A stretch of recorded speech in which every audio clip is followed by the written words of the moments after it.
All right, everyone, we got a good one for you tonight. On Top 5 with Joey Cassata, we are doing our top 5 albums from 1984. Yes. Nice. Welcome to Top 5 with Joey Cassata. Starring Joey Cassata. Team Jesus, my friend. No! Am I walking around, Park? Co-starring Ernie Palooza.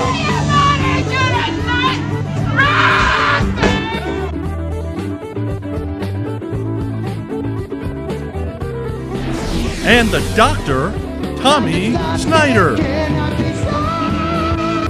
Goddamn.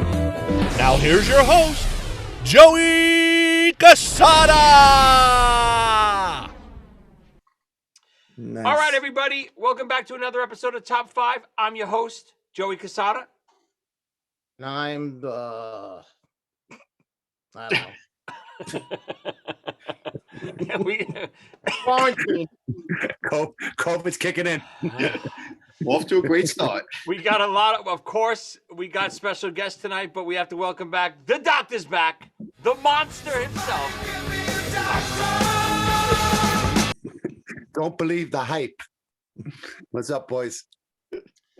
And also returning, we got Big Head Billy. Where is he? There he is. Yeah, it's been a long time. I haven't been on in months. I thought my last episode, I got kicked off. You guys didn't like the way it turned out, but we had the big Donnie V on that episode. Yeah, we had to take a break from you for a little while. You're back, buddy. In months. Months. Ernie, is that the Death Star behind you post COVID? That is a COVID. And we got returning from the playground episode. He's just recovered. Steve K. What's up, Steve? What's up, dude? What's happening, man? So this is going to be a weird episode tonight. It's right before Christmas Eve. Most of us are in quarantine right now. 4 out of the 5 of us are quarantined. Ernie, his whole family has COVID. Doctor's whole family has COVID. Billy's locked up in his mom's house away from his whole family. But Because his family gave him COVID. But somehow Steve the Greek escaped COVID. How did this happen, Steve? I don't know, man. Just good luck, I guess. I had no idea. Pure luck. Let the editing start already. Hey, listen, I wouldn't call Tom. You're the guy with the wedding gown behind you. I don't know. What's that for? What is that? Well, He runs around in the forest late at night. That was Sadie's christening gown from this past summer. Oh, right. I can't make any jokes about it then. something tells me with the 5 of us on right now, the night before Christmas Eve, I'm sure the drinks are flowing. Oh, Something God. tells me the doctor will have that dress on by the end of this episode. Oh, for sure. Doing the monkey. Yes, Stopping the butter. that's what I want. Well- That's what you want for Christmas? I would love it for Christmas. All I want for Christmas is the doctor doing the monkey stomping the butter. In a dress. In a dress. In the woods. That sounds like the 12 days of Christmas. Doctor doing a monkey, wearing a dress, stomping the butter. 5 midnight dragons. 12 cases of COVID. I just got a text message to order home COVID tests for $13.98. Ooh. Whoa, send them over. I've been seriously searching the earth for them. Can't find them anywhere. My daughter has COVID. We're all on lockdown right now. I'm trying to find the home tests. Finally wrestled some old lady for them the other day in a supermarket. She hit me with a cane a couple times. I pantsed her. I pulled the pants down. I ankled her and ran out with the test. You got to do what you got to do. Listen, to the family. What are you going to do? For the family, right, Ern? Holy Joe. Always make you laugh. So poor, quick poor Ernie.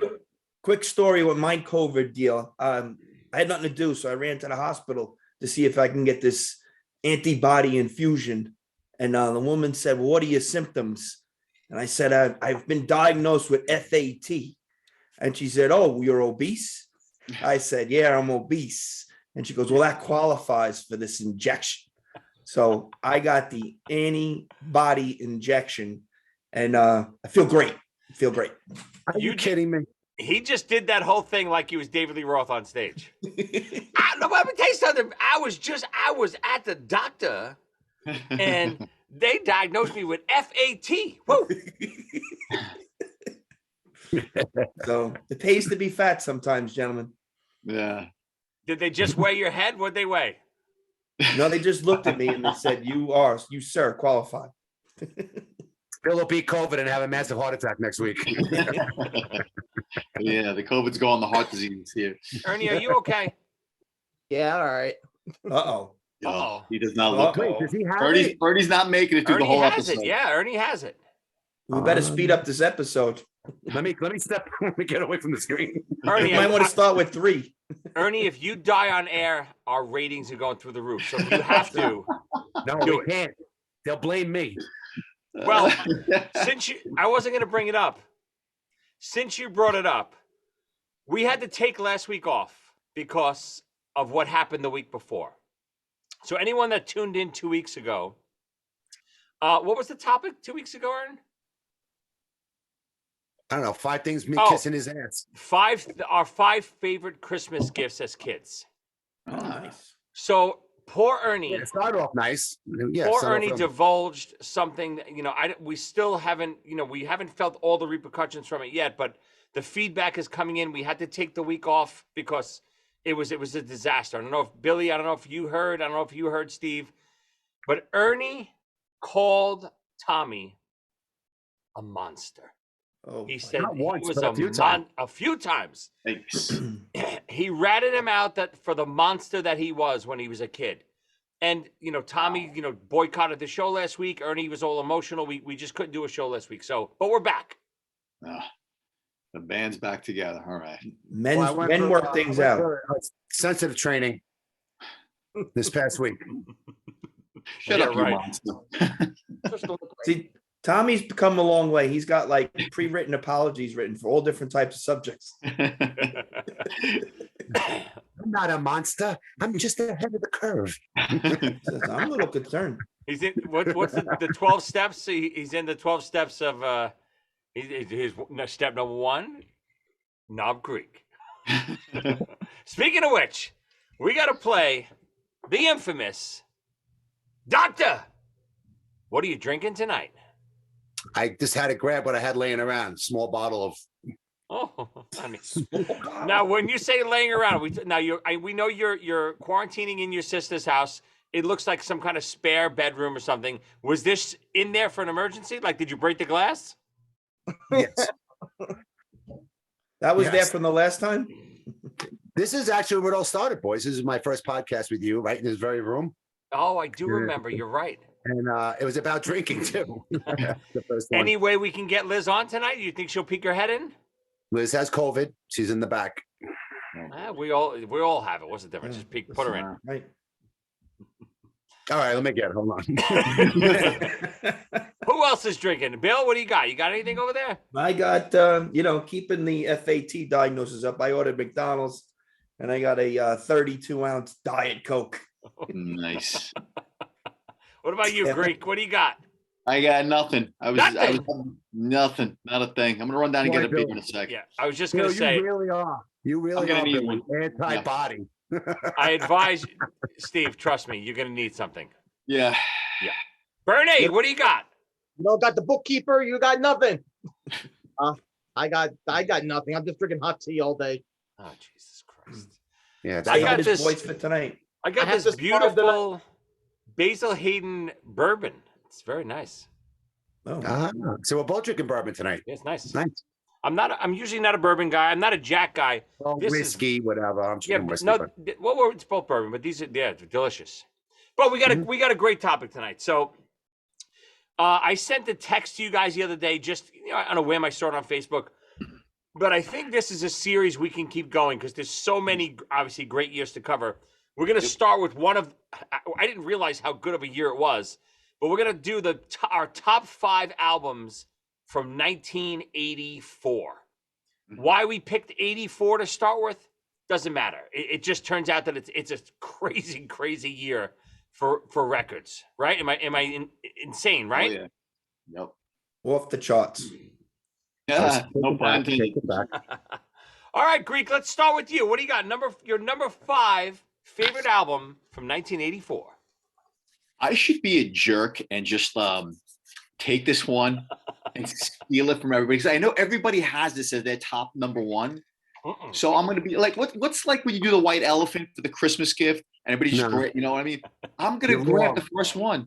This is You're what you wrong. get for giving me the Do option. it. Do it. Van Halen, 1984. No. Ah, I will tell you, it's not even on my list. What? Are you kidding me? What? Get What? out of Joey? here. Did That's Kiss his come number out with 5 5 and not albums number that one? year? That's his number 5 and not number 1. I couldn't wait till number one because everyone I know Billy has it for his number one.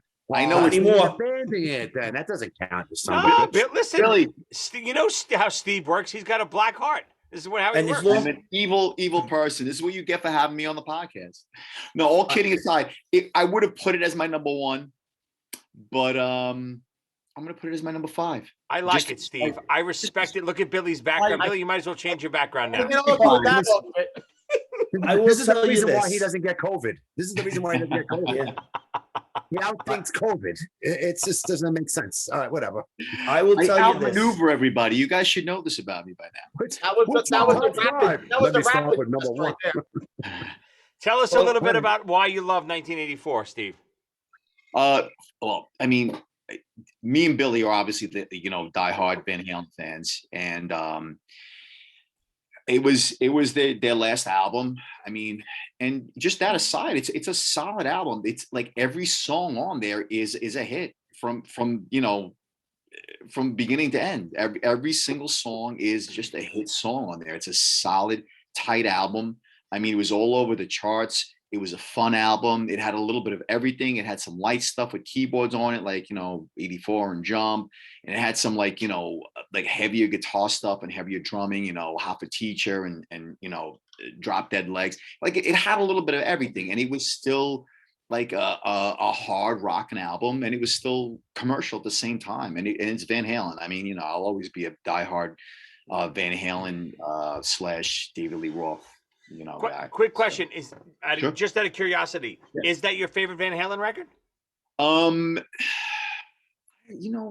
Nah, Van Halen. It's gonna sound lame to say, but Van Halen 1 is my favorite album. Yep. I mean, that for me is like, when agree. I heard that, it was like fire dropping out of the sky. That made me want to play guitar. Van Halen 1 made me want to play guitar. But that being said, I mean, there's some great, guitar work on 84, I mean, it's not like with Dave, they don't have like a big catalog with David Lee Roth. So, I mean, it's like, what do they have, 5, 6 albums together? What is Right. it? 1, 2, Dive It Down. They got it's plenty for how great those records are. Yeah, Right. absolutely. Yeah, they don't listen, have- I love 1984. Don't get me wrong. The obviously the hits are incredible, but to me, some of the rest of the album doesn't cut it. It doesn't live up to all the other Van Halen albums. The big hits, of course, they do. I'm not a big I'll Wait fan. What's it? Girl Gone Bad. Girl Gone Whoa, Bad. whoa. Can you mute him? It's okay. Listen, I like That's them. one of my top favorite songs. I like Right. them, but they're not, to me, it doesn't. Like 1984 wouldn't even be, probably not even in my top 5 Van Halen albums. Wow. Okay. Yeah. I mean, "Girl Gone Bad" is all right. I could, but "I'll Wait's" a great song. I know. I like it. It's a good song, but is it Van Halen good? No. It's them kind of like drifting off into a little bit more of a commercial, kind of poppier area, but that doesn't make it bad. It's still interesting pop. Like "I'll Wait" is still an interesting pop song. Sure. It's like rhythmically and the keyboards and everything. I mean, I like it personally. Yeah, Not "Girl even Gone written by Bad." Van Halen. What's up? Co-written by Van Halen. Is it really? Yeah. All right, Billy, Hold on, I I like love- to like I'll Wait too. go ahead. I like I'll Wait. Yeah, "I'll Wait's a good There song. we go. I'll wait my Ernie. top 5 songs of all Yeah, time. House of Pain and "Girl Gone Bad," aren't great, but they're still Great. solid They songs. are great. So No, listen, I'm not saying I don't love the record. I do love the record, but this year, 1984 is so stellar, and the Van Halen catalog is so stellar. to me, 1984 gets a little lost for me in the shuffle. I'm never going to 1984 and putting on the whole record. You know, obviously, Steve. I'll throw on Hot for Teacher a lot. I love that, you know, just the Oh, drumming yeah. and stuff. But in general, I don't put that record on. I'll put on Van Halen 2. I just You got know, a quick question for Steve. What, Sure, what yeah. album did you say was your favorite? Wait, say it again. What album Oh, did you Van say? was your Halen. favorite? Van Halen 1 is my favorite Van Halen Are you album. just saying that because you think Billy might say it's your favorite? Is that really your favorite? I wanted to rock block Billy. Oh, Well- again, twice. Okay. poor You know what Billy. You know what song should be on that album? Drop Dead Joe. What? Yeah. You son of a bitch. Ernie, you know what? I wasn't going to bring it up again, but through text and our good friend Greg Prosser. Uh-oh. Yep. I got one. How about Tommy, just Ernie jump? Tom, just so you know, I've heard some stories from Greg this last week via text, and Greg has confirmed who the real monster is. Wow. Well, I say, I Ouch. think of the word the song jump, and I think of Ernie. If he jumped, I'd be okay with it. Oh, oh. You know, I might have to get a Madison Place reunion on this podcast to do a top 5 moments on Madison Place. Just Oh. to see his monsterhood come out. Let Ernie Billy, had a let monster Billy side. talk about his. Let Billy talk about the infamous football. I'm Yeah. the hero of the We'll see story. where it comes out. Yeah. Ernie was so diabolical that day. Save I it. said it. Save it. Save it. I will. All right, Billy. Right. Even though Steve crushed your dreams, All right. So let's let start me with get number started 5. first. The good news is this podcast will probably be so long by the time I go to my number 1, everybody will forget Steve's number 5. Good point. Good point. So we'll have this conversation all over again. All right. But, you know, as you said, this is looking at all these albums that came out. It was crazy. You know, you could ruin everybody's dreams. I know I could ruin Ernie's dream, but I'm not going to do it because we know which one he picked. Oh my But God. to be consistently awful, because every top 5 that I've been on, I throw something out there and you guys all Oh, cringe and make shit. faces. Here we go. We'll go back to my pick of Wolfgang Van Halen as my drummer for my favorite Get him in band. We'll there. stay away from Gotta that. get him in there. Mission Gotta get him in there. Impossible 5, best movie. Okay. So my number 5 album from 1984, Run DMC's Oh, Lord. self-entitled album, Run DMC. All right. It's And- tricky. I have to tell you why I like Run DMC. They are a rap group. All right. I know not everybody is into rap, but they have some really good songs with some really guitar driven, you know, background in their songs. On this album, they have a song called Rock Box, which is just unbelievable when it comes to, you know, it's almost like a rock song. It's not really, you know, with them rapping over it. But other great songs that are on there is Jam Master Jay, which was a great song featuring Love that songs one. about Love that their one. DJ, Jam Master Jay. And one of my favorites, Sucker MCs. That Love was that one one of my too. top favorites off that album. Love that one too.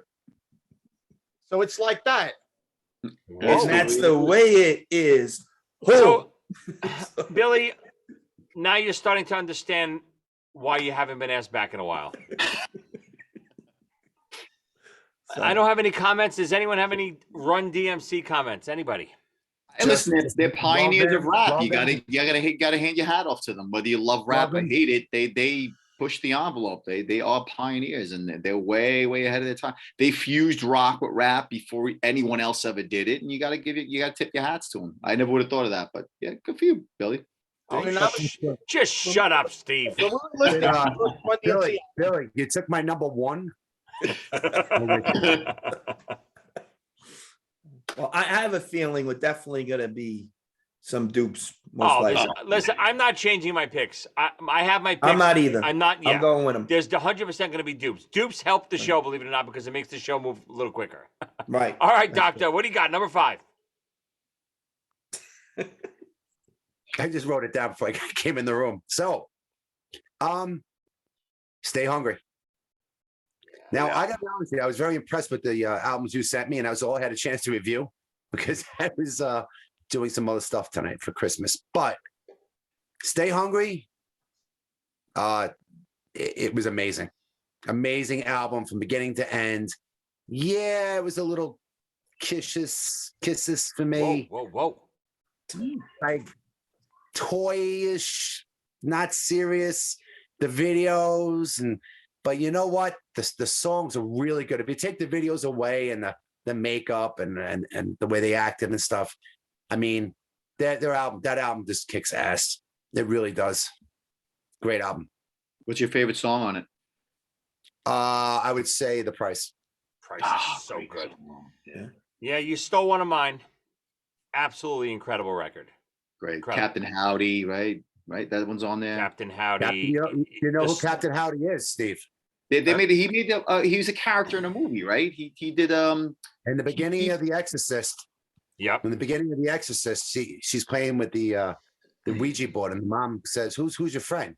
And she goes, right. "Captain Howdy." Captain Howdy, right? I think Pretty cool. I think Captain Howdy's real name was Ernest. Ernest. Wow. Pazuzu. That is a Yes. great album, and I had the pleasure of seeing them one time live. Joey's band ZO2 played with them, except at that time they couldn't be called Twisted Sister. They had to be Bent called Bent Brother Yes. because they weren't allowed to use the name. But that was a great album. And who can forget Pee Wee Herman? Just on a. Oh yeah, right. That's right. He was in the video, right? Wasn't he on the They were on the set, yeah, when he's being chased with the Pee Wee's Great Adventure with the bicycle. Since we They were since we doing, brought up yeah, See No Evil, Hear No Evil. What's the name of that song again? Burn in Hell? You're gonna Burn in Hell, you so know, yeah. and for some reason I don't remember the story behind it, but that video was banned, right? For some reason, Ernie, do you know the story? No, I didn't know. I don't think there is a video for Burn in Hell. That was just part of the movie. Like, Lamont right now. Oh, but maybe there was a video, but I think maybe it was banned because of clips from the movie. Something happened, I forget. they had a video banned later called "Be Cruel to Your School." Oh, that was banned. Right.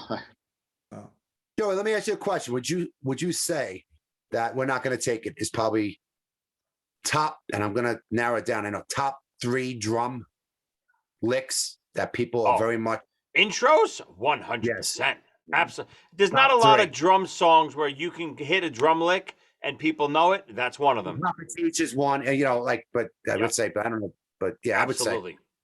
So since we're bringing up Twisted, we haven't even announced this yet, but ZO2, we're doing our first set since our bass player David passed away. We're doing a set next year in March, and Mark the Animal Mendoza is going to be playing the whole set with us. He's doing the set. He's the bassist from Twisted is sitting in with us to do the whole set with us.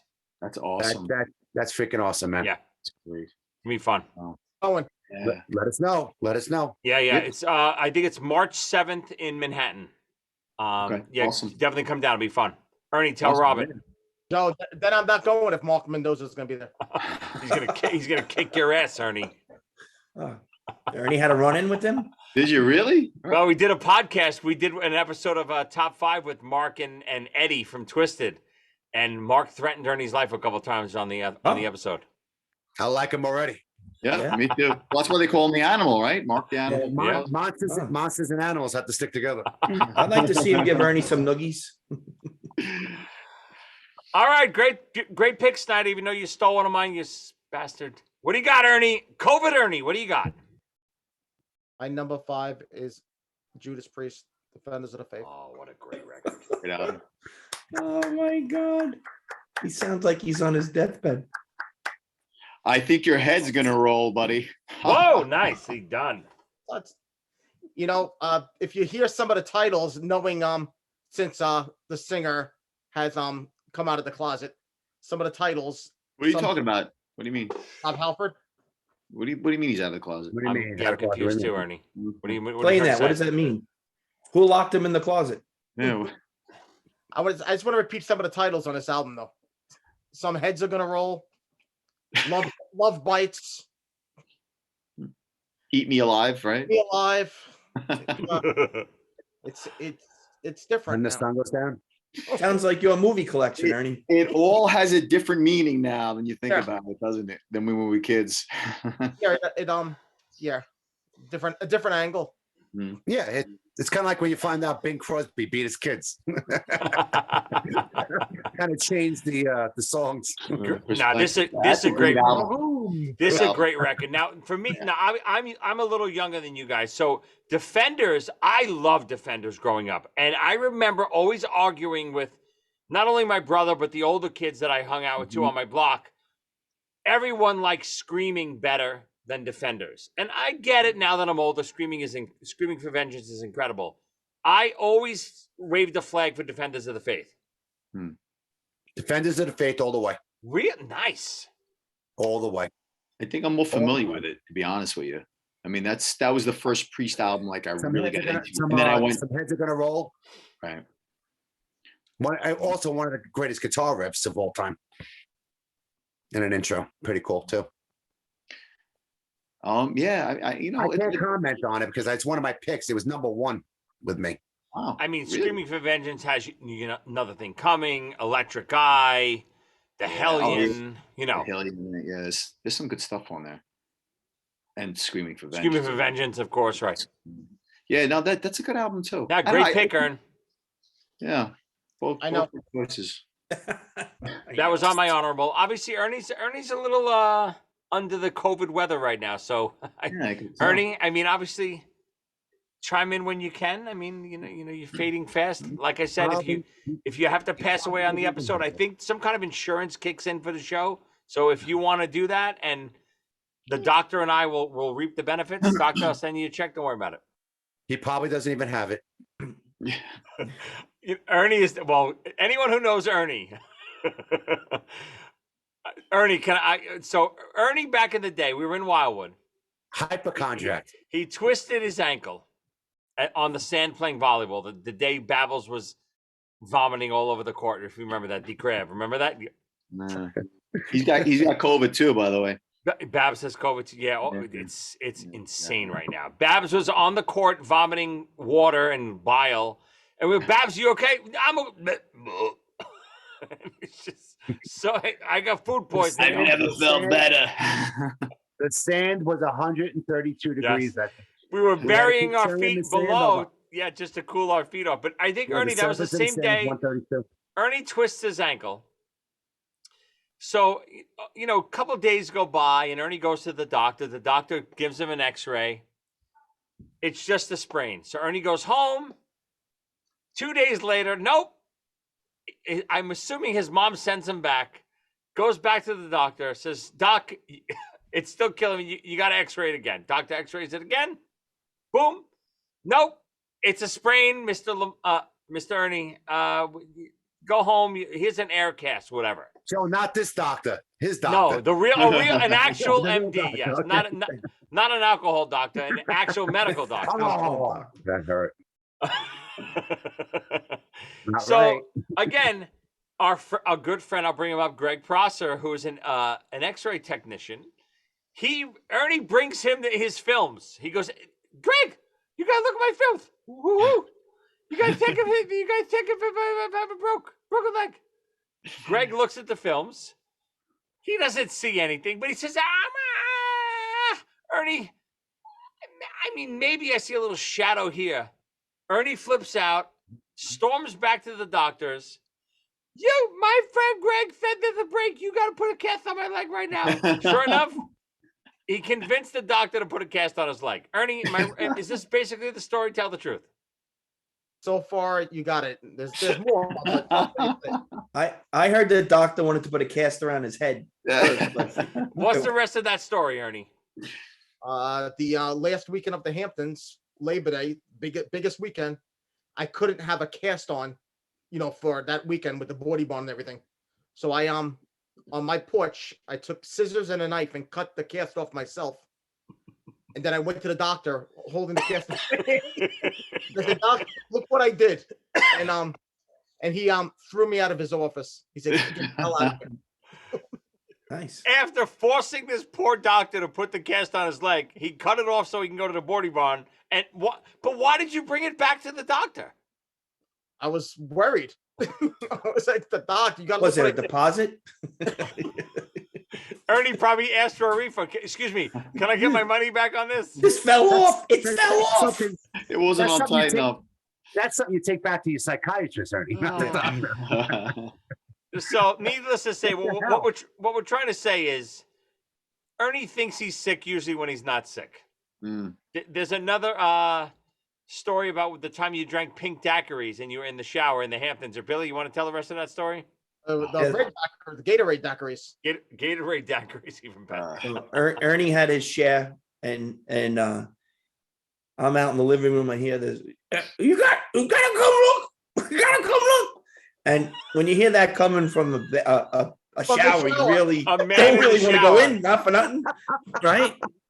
So I have to go in there, and he's in there, and he sticks his head out, and he opens his mouth, sticks his tongue out. I'm bleeding, like that. And I'm looking at him like, what? And he go, put your tongue back in your mouth. I can't understand what you're saying. Translation: he's screaming, he's bleeding. So he puts his tongue back in his mouth. He goes, I must have bit my lip. I'm bleeding. Look at my mouth. I go, Ernie, that was the 17 Gatorade daiquiris that you drank today. Oh, okay. And then he was perfectly fine. Again, moral of the story: Hmm. hypochondriac. Ernie thinks, Ernie always thinks. Look, there he goes. He's coughing. Yeah. COVID's pissed off right now, going, why is this guy giving me a bad name? Yeah, right. Ernie went to the doctor. They tested him for COVID. He's negative. He goes, doctor, you can test me again.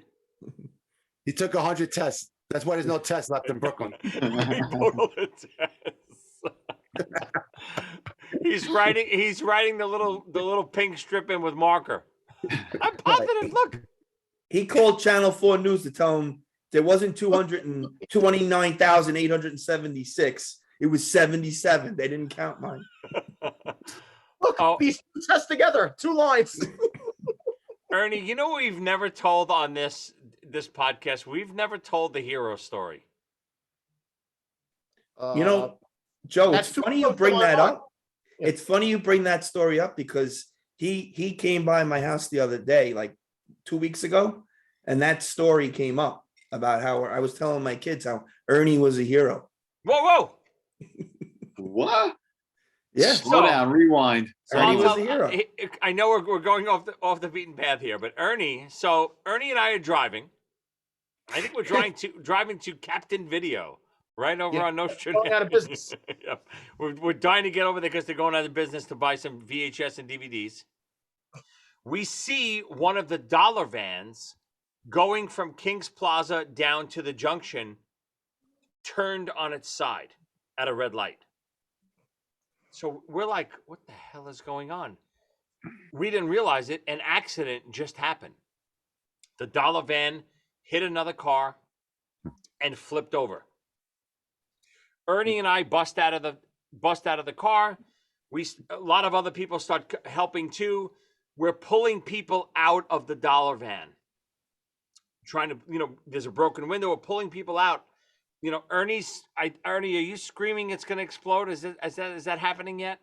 Yeah. Oh, yeah. We're all convinced. I was positive we're going to die in any second. Yeah, we've seen too many movies where there's a car crash and everything is exploding. So we're pulling things out. Ernie's screaming. Ernie was lighting smoke bombs to make it look worse. We're pulling people out. I won't go into the gruesome details, but a couple of people in the accident actually passed away.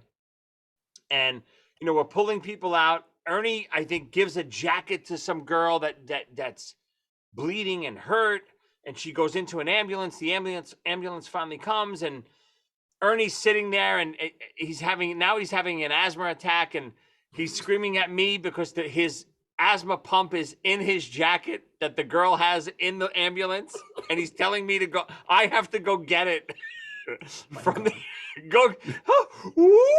I can't breathe. Ernie, where's your asthma pump? It's in my jacket. So I have to go pull the jacket off the girl in the ambulance that's bleeding because Ernie needs his asthma pump. So again, I'll make the long story short. We rescued some of these people from this van, and later that night, Ernie drives, even not even later that night, like an hour or so later, Ernie drives back to the scene of the accident, and there's news vans everywhere. And Ernie gets interviewed on, what channel was it, Ernie? Everywhere, right? I was on every channel that night. Every channel. Ernie's interviewed, and he basically says that he rescued all the people by himself. Never mentions me, never mentions anyone else with him. I think the headline was "Hero Rescues Victims from Accident." Something. By Never himself, mentions me. without anyone. He said, Sole Who's the- hero. Who's the monster now? Exactly. I told you Joe. how they hear over this story. Stolen valor, Ernie. There was Stolen a valor. Curb Your Enthusiasm episode was sort of like that. Someone gets hit by a car and he gives them their sweater because they're cold, and they go in the ambulance with the sweater, and he's trying to get the sweater back. He sees the guys like weeks later. It is so funny. This is Ernie. That was just like Ernie. Ernie is Larry David because listen, we've called Ernie George Costanza for years. George Costanza is based on Larry David, who is Ernie. Yes. All right. I was binge watching them, and that it was one of the funniest episodes. Billy, Fits by the right way, in. I just started watching the last season. I saw the Ku Klux Klan guy episode where he spills the thing on the robe. It's unbelievable. It was so funny. It's hysterical. Anyway, so we're an hour in. We're still on number 5. Let me pick my number 5. All right, my number 5. So again, this in 1984 is incredible. I'm 10 years old. This is right when music is really hitting me. And I don't know if I loved it so much at the time as I do now, and I appreciate it more now. But Bryan Adams' Reckless. Great album. One of my favorite records of all time. Now, look, it wasn't back then because I was a metal kid. All I liked was metal, rock, pop metal, whatever you want to call it. Bryan Adams wasn't even on my radar back then. But as I grow older and I become more song-oriented, what an amazing record. Oh, my God. Run to You and Summer 69 and just heaven. Incredible record. Yeah. Oh, yeah. Well, thanks, Joe. Uh-oh. I didn't think anyone would have that. I didn't, that is a great album. They had that, he does that song with Tina Turner. Oh, It's Only incredible. Love. I mean, Yep. it is a solid album. And unfortunately, people stealing from me. No one's taking Run DMC. I guarantee that, though. Well, Ernie might have it. That was my number 1, I told you. And, for me, everything, I'll do a little disclaimer. Obviously, Kiss had an album in 84. Anytime we do one of these podcasts with albums and songs and stuff like that, I eliminate Kiss because Kiss, everyone knows Kiss is always my number 1 for everything. So my Kiss record would always be my number 1 for this. I took them out of contention. Kiss Animalized was released in 1984. Took it out of contention. But Bryan Adams weirdly has a really great Kiss tie. Bryan Adams was a songwriter with Kiss 2 or 3 years prior to this. And that's how he got his start. So again, Gene Simmons discovers Van Halen. He discovers Bryan Adams. What else? All right, we're back around, Steve. What do you got? Number 4. Go ahead, Steve. Steal from me again. Go ahead. I'm trying to think of what would Billy pick. Yes. You know what? He's getting the dress. Look, he's getting the dress. Put the dress on, Tom. Put the dress on, Tom. Suck it in. You know what? This is one that Billy would pick, so I'm gonna rock block him again. Doc and Tooth and Nail. Yes. He did On not. your list? He did not. Oh wow. Oh. That's not on my list. Then I want to change my answer. I'm joking. Doc and Tooth and Nail was an album that I wore out. The two guitar players that I wanted to be like were Eddie Van Halen and then George Lynch. Simply because George Lynch was like the coolest looking guy I'd ever seen in my life. I remember that video. Cool enough to get Ozzy. Remember that video, Breaking the Chains, where he's like trying to, and he had like half his head was like blonde, the bottom. He looked like a heavy metal skunk. And I was like, that is the coolest fucking guy I've ever seen in my life. And not to mention he's a great guitar player, but just a solid rock album. hard rock album that I loved from beginning to end. Just Got Lucky, Alone Again, Into the Fire. It's just an awesome. I wore that one out. Like I really loved it. Just the like the melodic approach of the guitar playing, and plus I like how like a lot of hard rock artists have like a very like harsh voice. Dokken wasn't like that. Like it was a hard rock band, but like it wasn't like it wasn't like a lot of screaming, or I mean there was screaming on it, but it was like more of like he was like more of a melodic singer. So No yeah, falsetto for you. Not enough falsetto. Not enough falsetto. There's no such thing as enough falsetto. It's like cowbell. You can never have enough falsetto. Thanks, Steve. I'll play Shadow's Scream right now. You Come here. do. You do. I will hunt you down.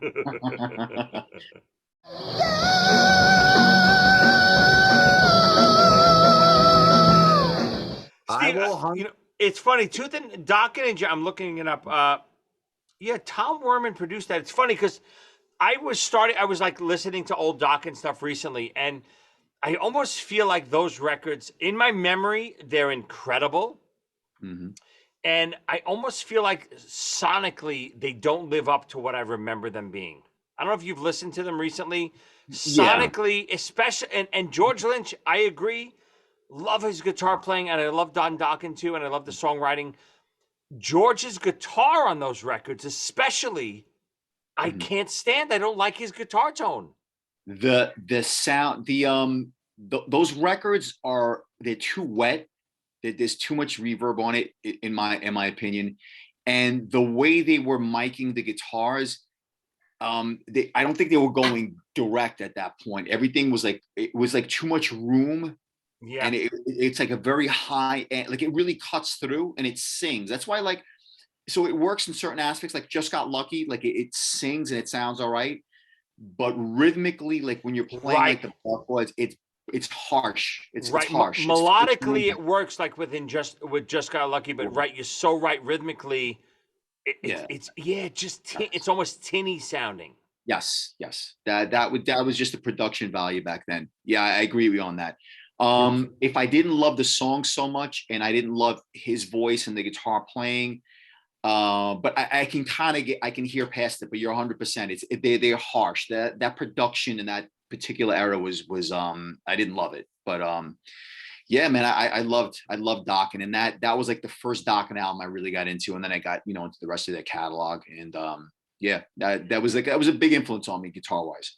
I'm a big fan of Dokken too, but I don't like I couldn't listen to one whole album.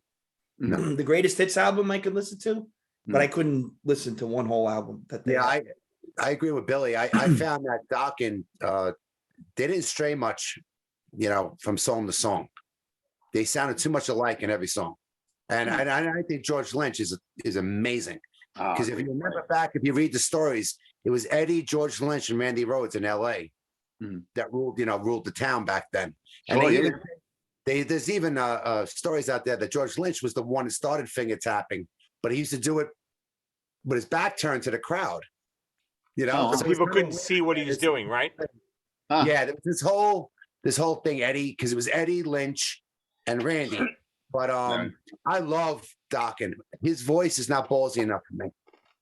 I like that his voice isn't like I like it never changes, but it never changes. It never changes. Yeah, every song, whether it's hard or a love song. I agree with that. I think he's limited, but I almost agree with Steve where it's because it's not that powerful voice. It's almost soothing.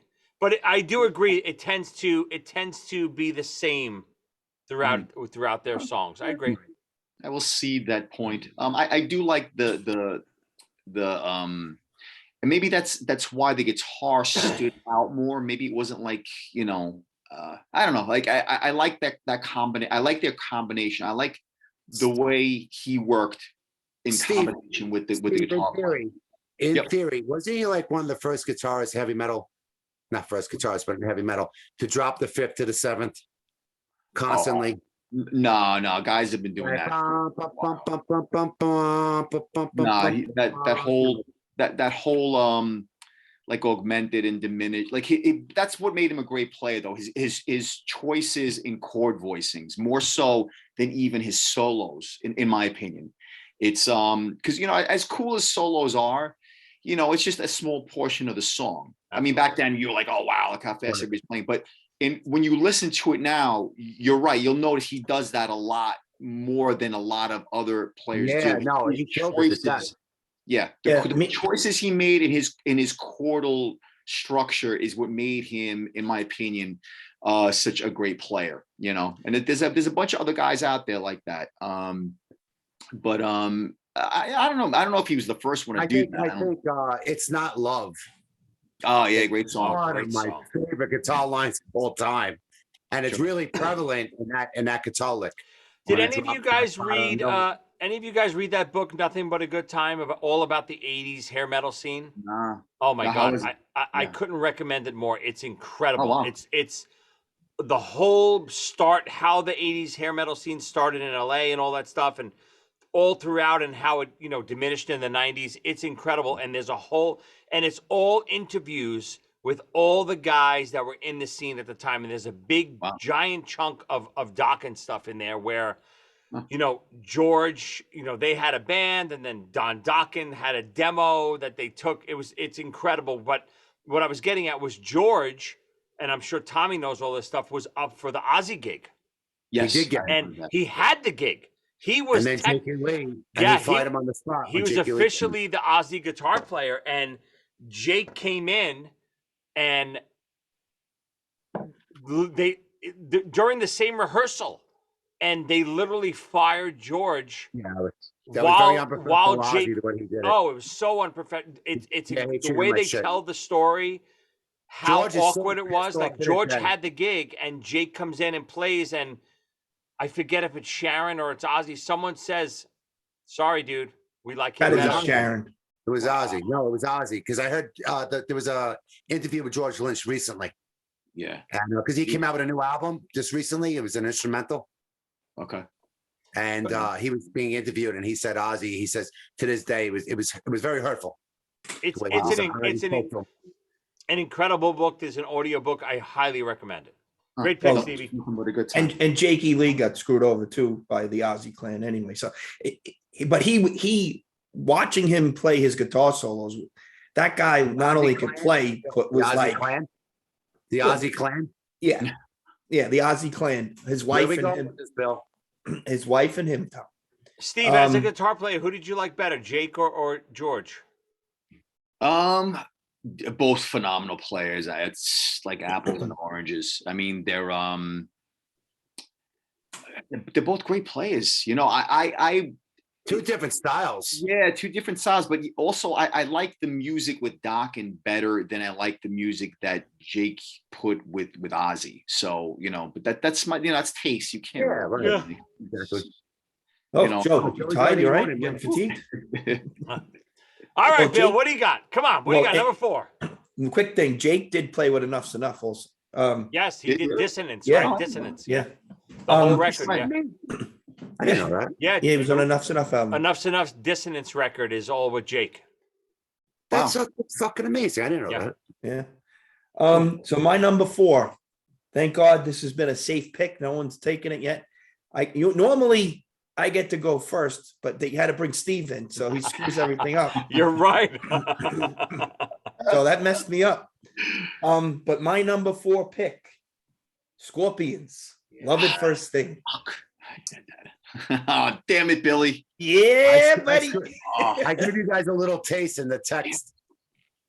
Oh, I saw that, Tom. I was Googling, but I text you guys. Tommy, you got me nervous when I saw that. I was like, don't tell me he's going to pick that. Give us a little rundown, Bill. What are the songs on this record? It's incredible. Rock You Like a Hurricane, Big City Nights, and Still Loving You. I mean, I'm Leaving You. It's like such a good album. The Scorpions, to me, get a little, don't get the credit that they deserve when you listen to a lot of their songs. If you grab a greatest hits from them and you put it on, you're like, oh my God, I didn't realize they had this many good songs. They just don't get the full credit. I mean, me and Ernie got to see him, Monsters of Rock, at Giant Stadium. I was there. Yeah, that's right. And that was the only time I've ever seen them. But they put on a good show. They were really good. Yeah, I Great didn't go. My voice. girlfriend went. If I That's right, remember Tom. correctly, they were the best band that night. I think I was probably 13, but No, I will tell you who the best band was, and Ernie will agree with me. It was definitely Metallica that day. Huh? Metallica brought it to another level. And it's a great video of that performance at Giant Stadium of them on YouTube if you dig for it. Billy, was that Amazing. was that Cliff or was that with Jason? That was with Jason, I believe. Okay. Jason. Yeah. Yeah, I think he was dead already. Brendan was dressing up in black in Playground before Playground. Cliff died. But That's that a was my far number window, 4. I do like the Scorpions and, Rock You Like a Hurricane. My kids love that song. That song comes on in the car. We're breaking a few speed limits, So, still I'll- loving I'll- you. Still I'll loving add you to is it. not- I think he's probably one of the best hard rock singers that was yeah. around that era. His voice is a And- beautiful, beautiful voice. when Love he it. sang, he didn't know English. Oh, They yeah? actually, when he started, they just ran that. They read the translation, Mm. so they really didn't even know. It's amazing because you can hear it in his voice. How you want? That's what. Yeah. That's what you hear. Maybe. When screaming at the crowd. He's one of my favorite singers. His still- voice is absolutely. I think in general the Scorpions don't get their due. I really do. No, they I don't. feel like as great as they 100%. are, I feel like they were almost because they were a little bit older when that whole 80s metal thing took Yeah. off. Yep. They don't get recognized how great they really were. Yeah, I agree. fantastic. So I think I've redeemed myself with that pick over my Run DMC pick. And I also have a feeling I stole one of Steve's. So that was a win for me. You're back, Billy. We'll invite you back after that one. All right, Doctor, what do you got? Number 4. 1984. Yeah.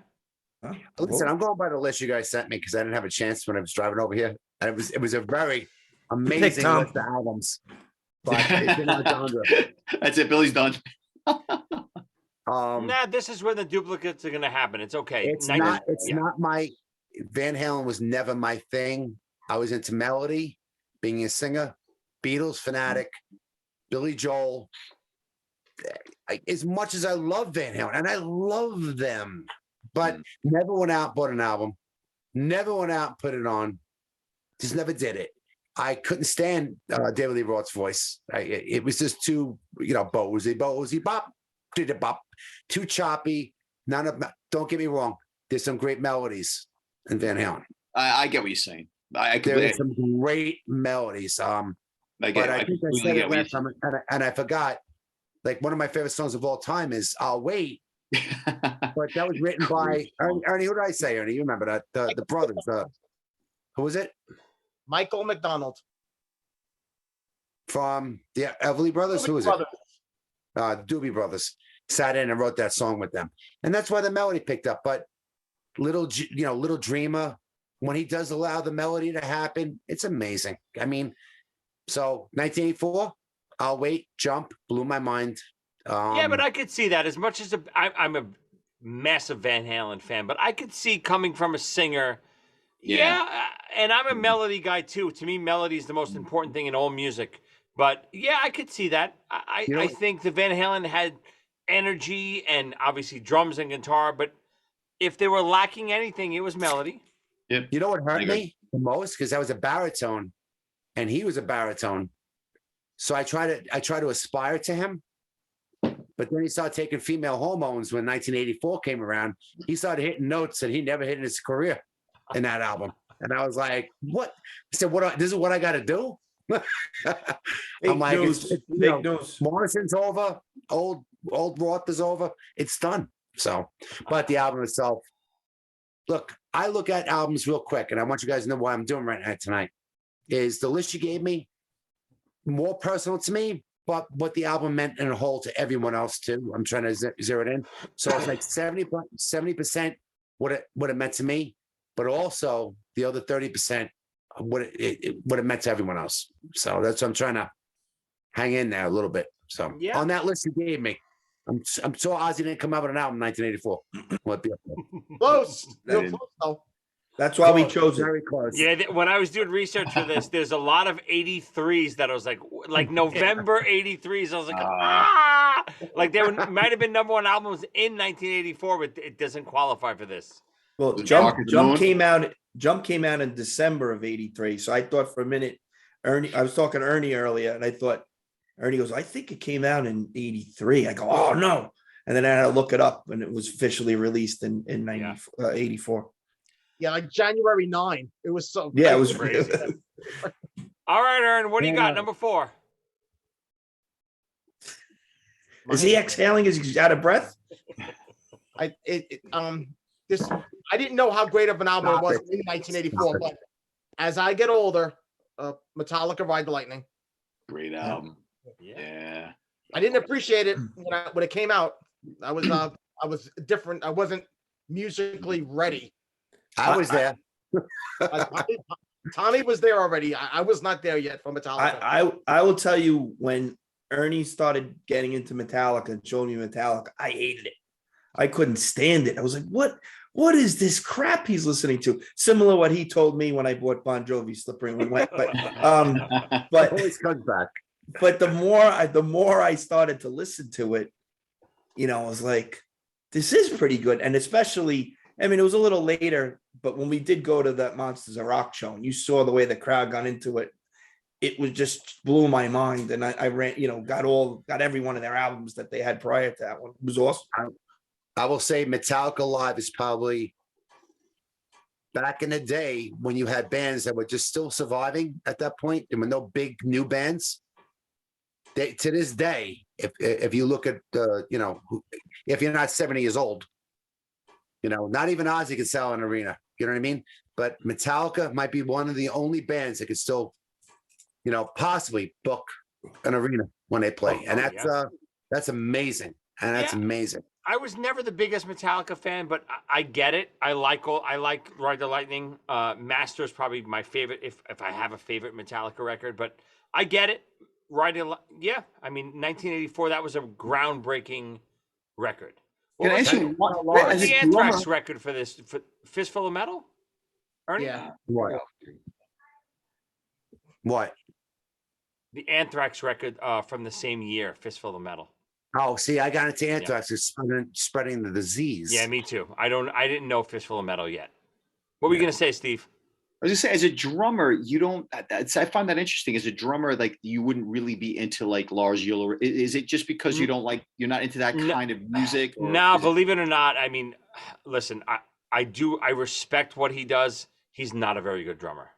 Well, we heard Joey's inspiration by playing double bass to Mine Nicole and Some Things Never Change when we played. So for what his he influence is there. For what he is, he's great, and but in the drum community, he's definitely not looked upon as a drummer's drummer. Charlie Benante from Anthrax. Is he like a one trick? Is he like a not even close? Who's a better drummer? Okay. Hold on, Joe. No. What would you have said if you didn't respect him? What? You said I respect him, but he's not a good drummer. What's your team, buddy? What's your team? Remember that? Go ahead, Billy. Tell the story. But he doesn't like us, Ernie. So we were coming home in a cab from one of the clubs in the Hamptons. Joey was saying a few things jokingly that were inappropriate, and the cab driver took offense to it, and he said, "That's not funny." And like there was a silence in the cab. So Joey goes, "I was only joking. Calm down, pal. I'm only joking. What's your team? What's your team?" Joey thinks he's gonna change the subject, and the guy goes, "Yeah, I like the Dodgers. They're all right, but they suck." That's just like Joey, and this is like a constant theme. Just like Joey was gonna straighten everything out when Tommy got thrown out of the hotel in Key West. I'll be right back. I'm gonna straighten everything out. He comes upstairs. I go, "What happened? You straightened everything out?" He goes, "Nope, I got thrown out. There's a good chance we all did." You gotta tell that whole story from the beginning, though. That's. By the way, Joey straightened it out the next night too. They wore a wig and took it off in the pool. No, the second time because he straightened it out We, two we times. gotta do we gotta do top 5 bachelor party moments or something. Yeah, that's, just that's top it. 5. Yeah, top 5 Yeah. stories. We got to do top Yeah. 5 stories. We'll do definitely our top 5 stories. Maybe we just do top 5. Tommy stories, top 5. Each of Yes. us have our Yeah. own top 5 stories. I think.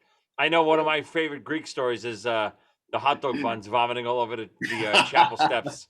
Oh, I painfully remember that one. I think we visited that story in this very room when we were talking about drinks.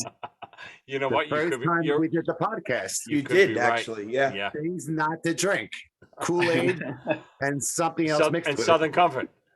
And Oh, listen to your God. two friends Oh, shoving hot dogs down your throat. painful share- memories. Can I share one of my favorite Joey stories? Hold on. I'm very sorry. I need to take that back. We weren't shoving hot dogs down his throat. Hot dog buns. The buns, yes. I'm Not sorry. the hot dogs. Me and Joey did not take advantage Well, of Steve. tell and him- shove tell him hot why. dogs down his throat. Tell him Well, why. I saw a thing. I made a bet. I saw a thing where you couldn't eat a piece of bread in under 15. You couldn't eat a piece of bread in under 30 seconds and swallow it Yeah. without Yeah, having the half any gallon liquid. milk in 30 minutes. You can't do it But, either. right, but Tommy, we were at Tommy's sister's house. We didn't have any bread. All we had was hot dog buns. So Steve is trying. Steve's like, "You're crazy. I could do it." And, And and, Steve was proceeding to and we eat only hot had dog Kool-Aid. bun after hot dog bun. and we only had Kool-Aid and vodka. No, I think it was Kool-Aid and Southern Comfort. Oh boy. So That sounds terrible. I he's want to throw up. he's shoving hot dog buns down his throat like there's no tomorrow, trying to win this bet. Of course, he's failing miserably. And in between each take, he's guzzling his Kool-Aid and Southern Comfort. So I had to get it down. fast forward a couple hours later, poor Steve, we leave him on the steps of the chapel of St. Thomas Church in Brooklyn, and he's vomiting, which what looks like to be blood. All over. Ernie the steps. would call it blood. If Ernie was the if Ernie was the EMS on the scene, they go, "You're internally bleeding." And it looks like his organs are coming out because there's chunks of hot dog buns covered in Coming out of his Kool-Aid. nose. And it looks like Coming out he's of his shooting nose. lungs and pancreases and everything from his mouth on it looks like a scene from the horror movie. There's plasma. lungs. Plasma everywhere. Anyway, I'll leave that in, but we'll save that for top 5 our funniest All right. stories. You got All it. right. Hold on. I want to share a story. Go ahead. Joey, doing Star Wars trivia with the cops that are arresting him. Oh. Yeah. Oh yes. Only Dave. Florida? Only Dave knows that for sure because Dave was in the. Florida. Yeah, Dave was in the back of the cop car with me. Go ahead, Ernie. You want to tell it? Well, I he's was there that night. No, I Joey didn't. and Dave are being arrested. They're in the back of the cop car. They're being They brought were to jail, peeing. and Joey's doing Star Wars trivia with the cops while they drive him to jail. Me and Dave got arrested. got- We won't talk about why we got arrested. Well, they were. We're They in the already back. told We're them. in the back of the cop car, and I'm doing Star Wars trivia with the police. And then later that, Are you handcuffed? Wait, and wait, yeah, we're here's the both best handcuffed. story. Yeah. Here's the best story. They're sitting in the clinker, and Joey goes, "Do I at least get a metal can or something so I can rattle the barn?" Right. No one's answering us. We're like, well, how long are we going to be here? Where's our money? Where's our wallets? Where's our shoes? They Nothing. stole your money. They stole our money. We couldn't make They bail. stole And your money and they everything. would- That's right. they were just basically raping us. And I was like, Fort well, Lauderdale listen, police. if Isn't no that what one's- happens in jail? if no one's going to listen to us, can I at least get a metal cup so I can clang against the bars? I'm convinced that cost us another 12 hours. Without a doubt. And another $100 out of your wallet. And Ernie, right. what was Tommy So where doing back were at the we? hotel at that time? He was keeping us awake. He said we can't go to sleep until Joey's back. My friends are in jail. We can't go to sleep. Everyone stay up drinking with me. We can't go to sleep. Genuine concern, Joey. Genuine concern. I wanted to go boys, right. how I do you wanted go to to go right to sleep? sleep. I wanted to go right to sleep. Oh, you're talking about me? I'm sorry. I didn't hear. Anyway. All right, my number 4. Only What am I four? Only number 4. Oh my Yeah, but we're gonna God. have duplicates now. One of my favorite records of all time, and it's right here on my shirt. One of my favorite bands of all time, The first autograph record, Sign In Please. Obviously, everybody knows Turn Up the Radio from this record, of course, but there's so many amazing songs on this record. One of my favorite songs of all time, Send Her to Me, it leads off this record. Just an absolutely incredible rock pop album, especially for the time period. I don't know how they didn't become as big as Bon Jovi. I really don't. They're that good. I don't know if it was because the singer had this, Ronald McDonald red afro or something. Piss Inside Madonna. What happened? Piss Inside Madonna to sing, possibly. Well, I heard stories about, yes. Yeah, I mean, heard stories about there's a that lot too. of rumors why they didn't get so big, but they had the songs and the swagger and the playing ability to be as big as any of the bands in the 80s. But this first record was incredible. Blondes and Black Cars, is that one on there too? No, that's the second record. Second record. That's You good. want to know what song I love on that album? Turn Up the Radio. It's the only song you know, Ernie. I know that. I know. Ernie, I'm with you. Ernie, how's it go? I'm not asking for their autograph, Ernie. Radio. I'm not asking for their autograph. Great guitar player. What a Great what a song. simple I mean, concept for great a song. song. Like, how many times do you hear that when we're driving in the car? Oh yeah. Hey, could you do me a favor? Could you turn up the radio? And it became a song. Look at that. Yep.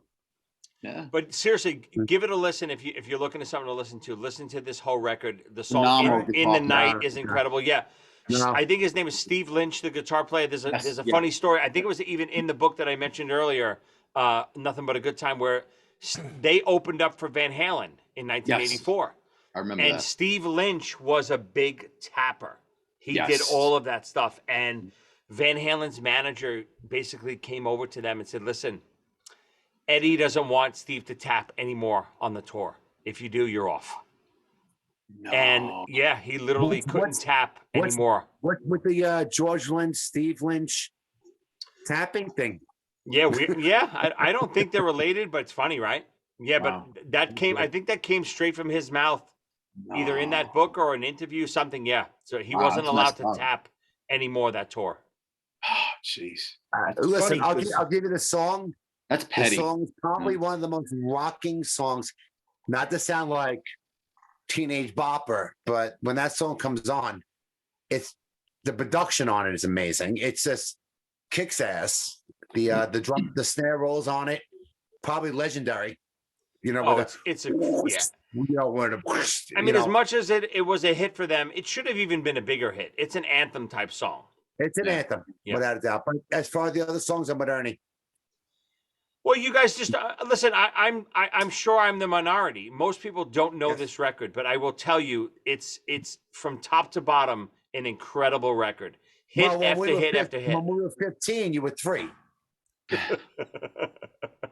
So it makes sense. All right, here Oh, we wait. go. Steve Oh, wait, Gurney. I think you got the quote wrong though. The guy said to Steve that Steve Lynch Yeah.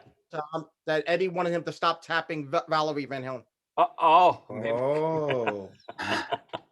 Was she Valerie Van Halen then? I could see why. Miss Bertinelli, I didn't say it. It was Ernie. Nice. All right, Very Steve, well let's see put. what you can steal from me. Come on, Steve. What do you got? Number 3. No, this one I'm gonna pick, and I'm sure it's not on anybody's list because looking back and again, at the time I played this album into the ground, but then looking back and like re-listening to it, I'm like, I don't know, but I'm gonna put it on there because going back in time, in a time machine, Rat Out of the Cellar. You I swear to God. That was on your list, yeah? Yes. Now I'm glad. Oh, you're terrible. Great record. Awesome record, right? Excellent record. Doesn't hold up as well as some of the other records. But what are the big hits on this? Obviously, Round and Around. What else? Wanted Man is fantastic. Back for Lack More. of Back communication. for More. Lack of communication, Oh. right? The I riff love and that lack, song. lack for communication. The riff Back alone for is More, right? Back for More was another one on there. You're back for more. Good. You know what it is? I liked Warren DeMartini as a guitarist, so I didn't. Amazing. The band had some decent songs, but there's a lot of like dead weight on that album. That's songs that are just like, but the good songs are really good. Right. And the guitar voicings and the guitar playing are really, really exceptional, which I always, I was super into it. And that's an album that I really wore into the ground because I really loved his guitar playing. Again, his chord voicings, like in Wanted Man, it's just that they're interesting. Even Round and Round, the licks in Round and Round and the inversions that they're using were different than your typical bar chord chugging and stuff. the tone too. The tone on that record, Yes. the guitar tone. Warren It's good. DeMartini, just throughout Rat's history, some of the greatest riffs of all time, I think. I mean, He's a to me, phenomenal it's. player. I know you love George Lynch, but his stuff and his tones don't hold up to me as much as like when I hear Rat's tone and Martini's tone. I love that stuff. Lack of communication and what you guys stuff on the later what you albums, guys are incredible. missing, what you guys are missing big time. Jakey Lee was a guitarist of Rat. So if you listen to Ultimate Sin riffs, Right? Yeah, I agree. and Rat, the similarities. I think Jakey Lee wrote some of the riffs at Rat, but when he left, DeMartini's actually finished. You can hear the tone. Yeah, It was and unbelievable. Like, I very do similar. I do think they're very similar players rhythmically, Yeah. anyway. Yes. Yeah, I can see that. Steve, Yes. you put an arrow through Billy's heart. Up, round and round. Both. Not So deep. Not deep. Not deep. Oh well, listen. So hold on. Oh, funny. Here it is. Time right, to get so- sidetracked. Here we go. We got to sidetrack another little quick story. There's a song. So Tommy and I, one snowstorm, we're snowstorm in Brooklyn, and we Is it decide to go. 2000? We go to the what? I don't even know what year. What year, Steve? No, it was the late 90s. Really no, nice. I'll tell you, it wasn't knows? because I was with Leanne then, so it had to maybe be 2003, 2002. yeah, it was wow. like 2003. Okay. I think it I'm way was off then. Billy knows because we showed up. We started at his house. right. Everybody, slept we over went to his house. Norris. Yeah, we slept over. Yeah, you, Oh, Will, I don't. Joey, that was the Will, and oh, Tommy slept that was over the my same house. weekend. Oh my god, that was You the guys night we watching beat up Will wrestling in the and snow, right? It's Tommy. Yeah. We beat up Will in the Yeah. hot when because he was wearing a devil shirt or something. He had COVID. I'm not going to get into it. But yeah, so the next day, me and Tommy decided to go to the diner. I don't think we ate anything. We In decided 5 to- feet of snow. 5 feet. Yeah, everything was closed. We decided to go to the diner, 5 feet of snow. We start drinking The Floridian Diner on Flatbush- Flatbush Avenue. right. Yep. Flatbush Avenue, yep. Did we A start well-known with coffee bar. and Zambuca, right? Well, the bars were closed. That's the problem. Well, it was Was also during the day. it was also 11 a.m. Right? Everybody's closed at 11 a.m., Tom. So we started. Well, why is this Tommy? And with my Jesus looking friend. But what Zambuca and coffee we started with, right? And then it didn't stop. And then we kept got- going. we We got cut wound up. Then it was hot toddies, and we just kept going. And shortly after, not long after, we were cut off at the diner. The diner was Not long after, it was like 2 hours. yeah. We were about $300-400 bill deep. We had a lot of drinks. We're getting cut off at the diner, but we obviously can't drive no home. So buybacks. There's no buybacks in the diner. no buybacks at the diner. They were charging us up the ass for these drinks. We paid a fortune, but it was a great day. But we had It's to like- get home because we couldn't get home because we obviously we're not going to drive home. We're drunk. So what's the story? We called Billy to pick us up, Tommy. Tommy called me up and he goes, Billy, you gotta help me. Joey's sick. He's got to get somewhere. I go, I don't know what to do. Wasn't dead. At least I Brendan don't know wasn't what to dead. do. I don't know what to do. I can't get him to go. He's really sick. I go, Tommy, if you're lying to me, I'll never talk to you again. Right? 5 minutes later, he calls back. All right, Billy, I'm lying to you. Wow. We need a ride. He goes, Joey's fine. We need a ride. We're going to go to Steve's. I go, does Steve know you're coming? Nope.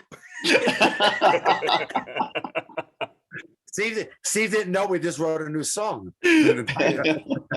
So I get my car out and it's still blizzarding. It's all like I get my car out, go up there and get them. And we But wait, drop did them. we call Steve to come meet us too? But he wasn't. I couldn't get there. There was no way to get there. It was like 5 feet of snow. Right, So but we that did call Mercury, you to that meet us Mercury. there because that's where Yeah. the whole song started. Deep, not deep. and then we were had it talking on the phone. I was like, written why don't you guys had it just come here? Yes. And right then I don't even I Right, don't know. so we 100%. called Steve to come and meet us. Steve couldn't come meet us because obviously nobody's had- driving in 5 feet of snow right. except Billy. Except for Billy. And Slow Joey's things up sick. now. Slow things up. We're waiting to Steve to come and pick us up. but That's Steve's where it not. starts. But Steve's not coming. Steve says No, he was it going to isn't. look into it. Right. So now police officers walk in. We go, Dave, and they look at us and go, not Dave. And the Like the a super diner like the we're mentally diner challenged. is yelling at us that we have to leave, and we're like, no. Our friends are coming to pick us up. Don't worry. And every person that walked into the diner, we would go, oh, Dave? there's our friend Dave. Oh, no, Is that Dave? Not Dave. Not Dave. We put our heads down. People think, not Dave. are they drunk or mentally like there's something wrong with them? Are they mental? Dave, This the police went on officers- because Billy had to dig out his car. This went on for at least an hour. Every I thought person that Steve walked picked in. us up. No, Bill picked Billy us up. wound up coming. No, I got you. I picked you up. Really Yeah. think you- We had the song written because we were talking about Woody Woodpecker with the Yes. there was a Woody Woodpecker, and I started singing "We Are," and he started, and Joey goes, No, but there was "And we also should do this." something else we saw, the Spitting Cobras. We watched something with No, Spitting we watched that Cobras. earlier. We watched that earlier when we went to Montreal. There was a whole nother issue. Whole nother So issue. everything just combined is what you're saying. Right. So It's all one- our mental, our drunk days combined, and we wrote this song called The Cobras. And Billy finally comes and get us. He drops us off at Steve's house. Tommy and I are still completely drunk out of our minds. And we proceed to tell Steve this story and how we wrote the song to get the recording stuff ready because we're ready to record right now. And I'll play the song right now. The song is called The Cobras. We're drunk out of our minds recording this amazing song that became almost a hit in our Hampton years.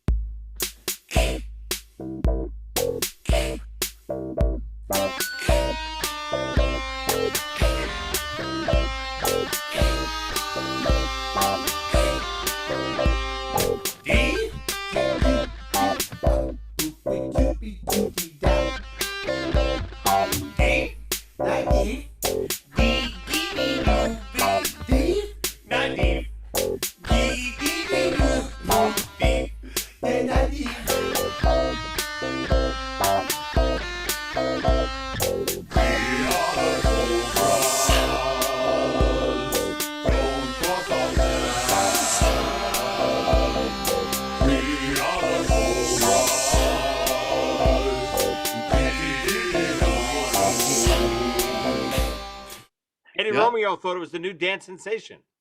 It could have been. It could have been. Billy, how come you didn't come in when you dropped them off? Put it this way. Leanne turned Get away around. fast enough. Yeah. Leanne said, should we wait to see if they get in? I said, I can't believe you even came and got us, Billy. Oh, Props to you, Billy. Without you, this song would never have been written. that's true. So I don't even get a writing credit. You should get a writing credit. The song was written already in the diner. Well, but I helped you, It was fun. should have got something. Come on, Billy. We're back to you. Number 3.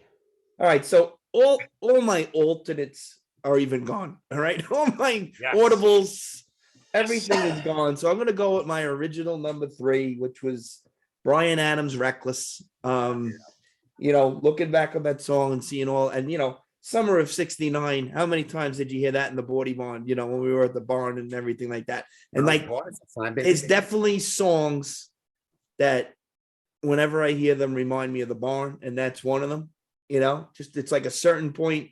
They played a lot of the songs at the barn at the same time from when we got there, so we kind of can judge what time it was or when we got there. But True. this was Yeah, definitely Yeah. Set your clock to it. Yeah, it's crazy. But not always, but they played a certain group of songs, at certain times, and this was definitely one of them. And there's so many songs on that album. And Joe, to your point, when I was, you were looking back at all this stuff, and I saw that album come up, and you just forgot how many songs came off of that. Oh, yeah. You know, it's amazing. It's a great album to listen to for the younger people out in the audience who might not know who Brian Adams Are is. you going by favorite or what you think is the best? No, I liked everything that was on there. Yeah, I actually own this as a CD. You know, I So actually we're saying too. That's Yeah, all. but is there even a difference? I don't know that what you're trying to say, Tom. What's that question again? Say it I again. get what he's saying. In I other get words, does Billy pick up that album, play it again, Brian Adams? yes. Top 5. Do you play that? Like, when was the Yeah. last time you played that? I don't really play albums. I have like massive amount of songs on my phone, and I just shuffle all the time. And when these songs come on, every once in a while, something will come on, and I'll go back. But do you and actually? listen to it. That's what. See, my bottom 3, top 3, are actually places I go back to. But that's just me. Like No. they are my favorites of all time. Well, I get what Tom is I'm saying. 100% with you too. I would never any of these lists that we ever do, past, future, present. I never do something where I think, oh, critically acclaimed the best record. I don't give a shit about that stuff. No, I'm no, always not at all. picking my personal favorites for whatever reason. Whether what Billy said was when you hear a song and it takes you back to a moment in time or Yeah, a place. great. To me, there's nothing better about music than exactly that, Billy. Oh, 100%. There's so many songs that when they come on, I can go back to a moment in a second. Me too. You That's know, all. just Yeah, because that's what it's about. that was playing at that time, or it was, it just always brings you back to those types of moments where you're like, oh, I remember that time, and then you just relive it. Yeah. Yeah. I just I mean, know that's- we're all busy people. We've all gotten older since 1984. And how many times do we actually reach for these albums? Yeah. And Oh, there's only one. There's only one album I still reach for Oh my God. when I'm working out, and that's coming up. Right. All of these. Oh, a little records, teaser. I reach for all the time. But all right, Doctor, you're up. Number 3. Gee, you gotta look. Scorpions Great album. Yeah. was my favorite song of all time is top 5, 6. Still Loving You. Great. I mean, it's the greatest love song to me. It's me and my wife's anthem. We had some tough times when mommy moved in. We worked through it. I came home one night. I missed a romantic. I just put it on. I said, I want to dance with you. I made this dance. I wish it was our wedding song. Wait, who did you dance with? I danced with my mother-in-law. Then I sucked face with my mother-in-law, and then danced with my wife. And the problem with my mother-in-law moving in is that it caused problems because I was having a relationship with my mother-in-law. And no, anyway, I'm just joking. Somebody's that song. Yeah. Like I said, top 7, 8. That's mine. Of all time. Love it. Love the whole album. Love the energy. Scorpions, other people followed when we were hanging out, but I can't deny the songs on that album, and it meant a lot to me. Now, I never went out and bought any album in my life, except unless it was Ozzy or I stole from Ernie,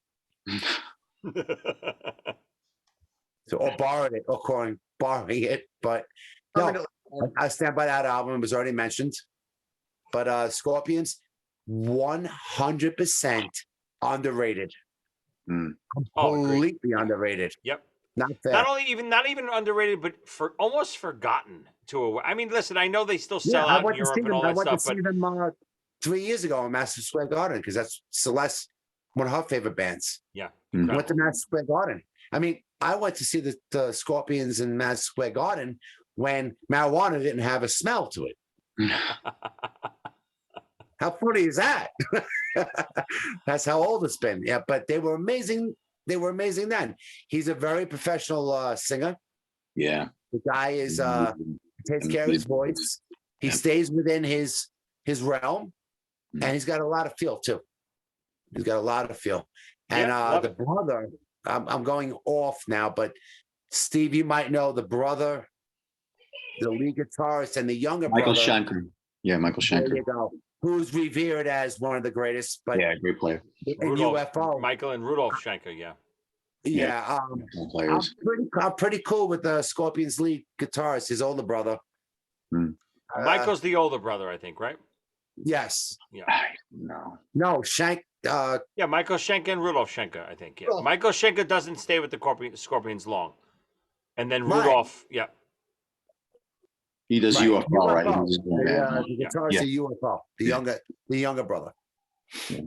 Which Yeah. that's a whole nother way to go. But people talk about this guy, UFO, Shanker, but let it go. But Scorpions, amazing. Yeah. Love it. Yeah, Their great harmonies, stuff. too. Their harmonies. If you listen, not only his voice, but the harmonies that they write on their songs. If you get a chance, go back and like really listen to the harmonies. Incredible. Like just melodically, what they do vocally is just really, really. It's like another level. It's And really he couldn't speak English in the beginning. That's That's the best thing about It's it. That's what we're talking about. It's amazing. Crazy. Yep. Yeah, great pick. I mean, obviously, we're going to have a lot of duplicates now. So, Ernie, what do you got? I wanted to back you up before a minute ago where you said that we would never pick the critically acclaimed, only the ones we favorites. Hmm. My number 3 is Tchaikovsky in D minor. Well, listen, I'm gonna- obviously, COVID has I'm gonna go not take a taken shit. Did that come out in 84, 1884? All right, my Yeah, real we're number. doing 1984, Ernie. Oh, wrong century. All right, my number 3, Schnapps. and I think nobody's gonna have this one, but I could be wrong. The Cars, Heartbeat City. Oh, wow. I didn't even think of the Cars. Great album. Yeah. I didn't have it. I didn't Ernie, have what it. songs I are went on by the that? list you guys gave me. I didn't have time. Well, I would have thought you would have picked that, Tom, because I know you like the Cars. Oh, great. Love the Cars. Love the Cars. Greatest hits album. I'll put that against anyone. Is it the Cars or the Cars? depends on what Cars. you- yes. Cars are from Cars? Boston. Ernie, what Cars. songs are on that one? Drive. You might think Oh, what? Magic. Doesn't stop. Wow. There's a couple of others. Hello Again. That they were not that big hits, but I know them. Nice. Yeah, that was off my radar too, but that's a good pick. Great band. Yeah. I feel like Cars are like in with oh my god, the other band. I'm starting to tune off now. What's the band? Get the dress. Get the dress. Yeah, but even the car, I feel like the Cars also are like a band that are kind of forgotten about a little bit under the radar with all their hits, right? Any number one hits, Ern? No, I don't think they ever had a number 1 hit. Really? Magic wasn't a number 1 hit? No. I'll have to look it up for sure, but I don't think so. They gotta have one. No, I mean, I would have guessed Shake It Up would be the closest, but I get another one. Yeah, their greatest hit out. I mean, I don't know what's on that album, but I had their greatest hit CD, and I that's one we used to wear out. I mean, one hit after another. Some catalog. Right. I was gonna say Squeeze. Some catalog. Squeeze and Cars are a lot alike. I don't know how many people who follow Cars or follow Squeeze went into Cars, but Billy being fat right now would have to squeeze into a car. Well, Zero Billy number being one, fat- zero number one hits. They never had a number one hit. Oh, No. wow. That's a shame. Tom, if you put that dress on, it'll push the blood back up to your head. Baby, Uh-oh. what's up, buddy? It's just me and my 13-year-old, and we're gonna take our test tomorrow morning.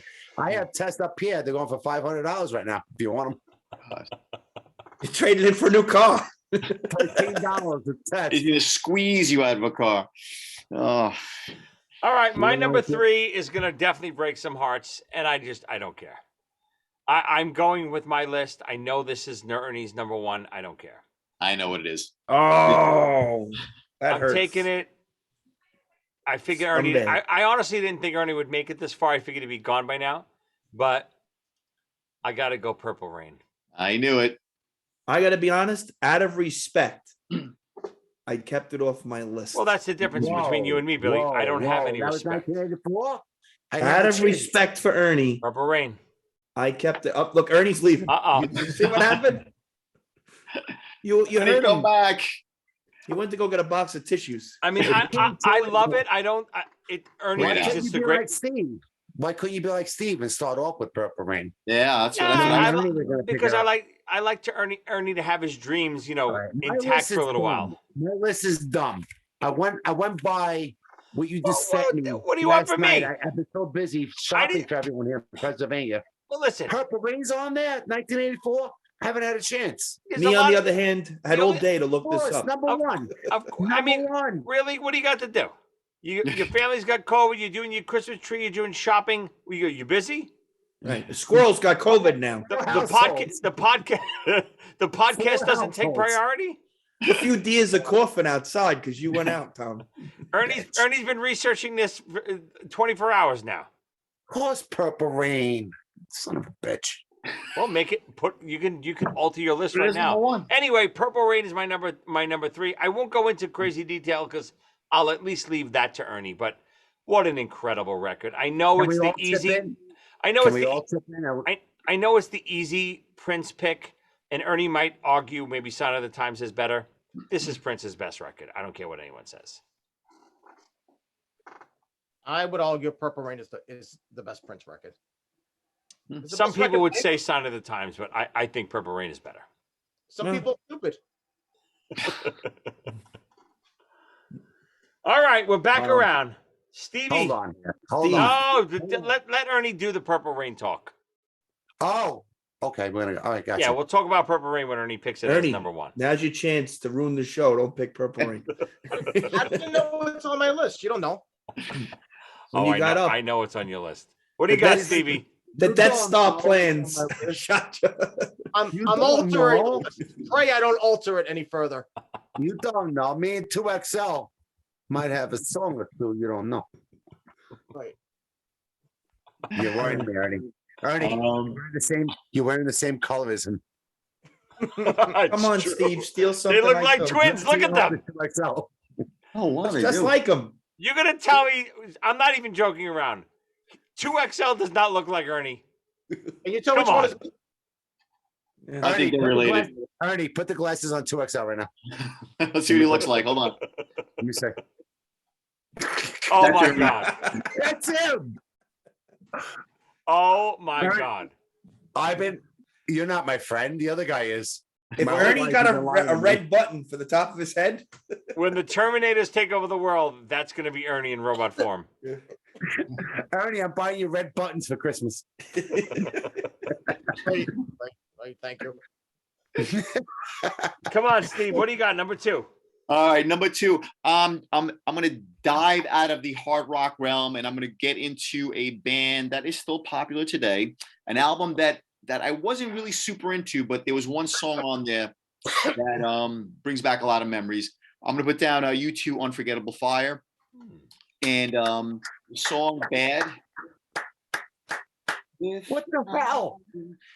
The song Bad is just one that sticks in my head because there was this girl I was dating at the time, and when you're young and snappy, you're making out in the backseat of a car and the U2's on, that's You're it brings bad. back a lot of memories. But all that aside, back in the day I was not super into U2. I like the Edge, and I kind of like appreciated what he was doing. But now, really listening back, that album holds up. Like I could still listen to it. Like I could still dig it out. And there's a couple of songs on there that that are still great tunes that I would still listen to. Bad is one of them. Pride, Name of Love. They got some. Delay. He loved a lot of delay. Yeah, But I don't know this record at all. He's different. That was the one with in the Name of Love on it. Pride in the Name. Oh, of okay. Yeah. So that was like I guess they burst their first like super big, No, actually, no. I Will Follow was their first big hit. But anyway, Yeah. It was the album. It's a more polished album. It's them kind of experimenting with their guitar tone, putting on their big boy pants, and kind of like lyrically and melodically, walking out of the like separating themselves from like that whole new wave scene and kind of like doing their own thing. Yeah. And it still holds up. There's some good songs on there that still hold up that I still dig. Some of them I really dig. And I put that down as my number. Can I Can I say something on this, Joe, Sure. please? Yes, of course. Raise your hand. I got ridiculed for liking U2, and Bad was one of my favorite songs of all time. Top 5. Awesome song. And I had to look it up, and I thought it was about Bad being about, England with Ireland, but it was actually about just heroin addiction back in Ireland, in Dublin, when they were starting off. So there's your meaning for that song. But yeah, that song, every time I hear it, the delay, his feelings, and the way he just portrays it in his voice. And do you remember, what was it? Oh my God, the live. That's when he really got put on the map. Oh, Rattle and Hum, you're talking about? No, actually, a live performance that we all watched in the 80s. Live Aid. Live Aid. Oh, Live Aid. He really brought to light his showmanship and how involved he is with the meaning behind the song and his voice. But yeah, Steve, Bad. Yeah. I don't know about the album. I love the album. Yeah. But Bad, that song. It's Yeah. well Oh my God. documented on Good this time, good podcast. time. I definitely am not a U2 fan. I don't get it. I don't get anything about them. Oh. Yeah, there's a song or two I love. I like a couple of the hits, but I just don't get the whole vibe. I really don't get it. Yeah, I mean, I wasn't big into YouTube back. I mean, that song I always loved. There's a couple of songs on that album that I always loved, even though I was like more into hard rock. I didn't give the full album a listen till like years later. And yeah, it holds up. There's something about it. It's I think Steve, when we were in Playground, Mhm. when we played and just jammed out in Rock and Roll's garage, why does Sunday Bloody Sunday always come up? Every guitarist knows it. Oh yeah, it's just one of those songs. It's one of those songs. Okay. Every band thought they had to play it then. Yeah. That and Breaking the Law, right? Of course. Right. Sunday Bloody Sunday and Midnight, I think I could play on guitar and drums at the same time. Ain't Talking About Love was another one, right? Everybody played Ain't Talking About Love. You know what? Another one was I used to In My Dreams was everywhere too. Dawkins. Yeah, under lock and key. Yeah. All right, I'd like to say good pick, but I'm not going to say good pick, Steve. I'm not nice. fan, but Love it, Stevie. Love it. come on, Bill. What do you got? Number 2. This is why Playground. You hear that? The I don't hear anything. The song Bad. What? The song Bad. The me and Steve both liked. One of our favorite songs. All right. That's why we Yeah, broke up. we can- Go ahead. All right, Come on, Mike, can I go now? go. I'm going to sleep. All right. Number 2. My number 2. Come on. Number Can we take 2. a break soon? I gotta No go to the bathroom. way. Pee your pants. Number- Go be in the dress. Put on the dress. Number 2. Are we ready for my number 2? Yeah. Shoot. My number 2 is Born in the USA by Ooh. Bruce Springsteen. Great All right, album. I'm out. I'm gonna go take a piss on that one. And with so in many levels, I pretty much love every song that's on that album. First concert I ever went to was for that album when he was supporting that album. He's putting it on. I told What are you you it's coming. shopping? But just top to bottom, I mean, there's so many good songs on there. Yeah, Glory it's funny. Days. Yeah, I'm looking at the record. Obviously I know the hits. I don't know a lot of the songs on this record.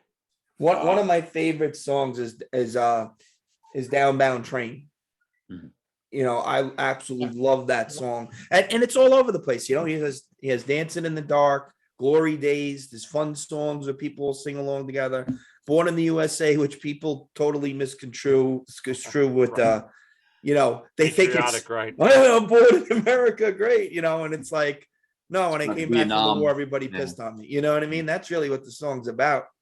So it's just kind of interesting how people took it, Yeah. even though if you look at the lyrics, it's a totally different direction from what people take it as. No, but even this record, it just shows you not only the diversity of music back then, how great this year really was. I mean, once we incredible. get into honorable mentions, and I'll mention a couple other albums that we didn't even talk about yet, but this year is incredible, not only for hard rock, but albums like this and Purple Rain. And what an amazing year for music.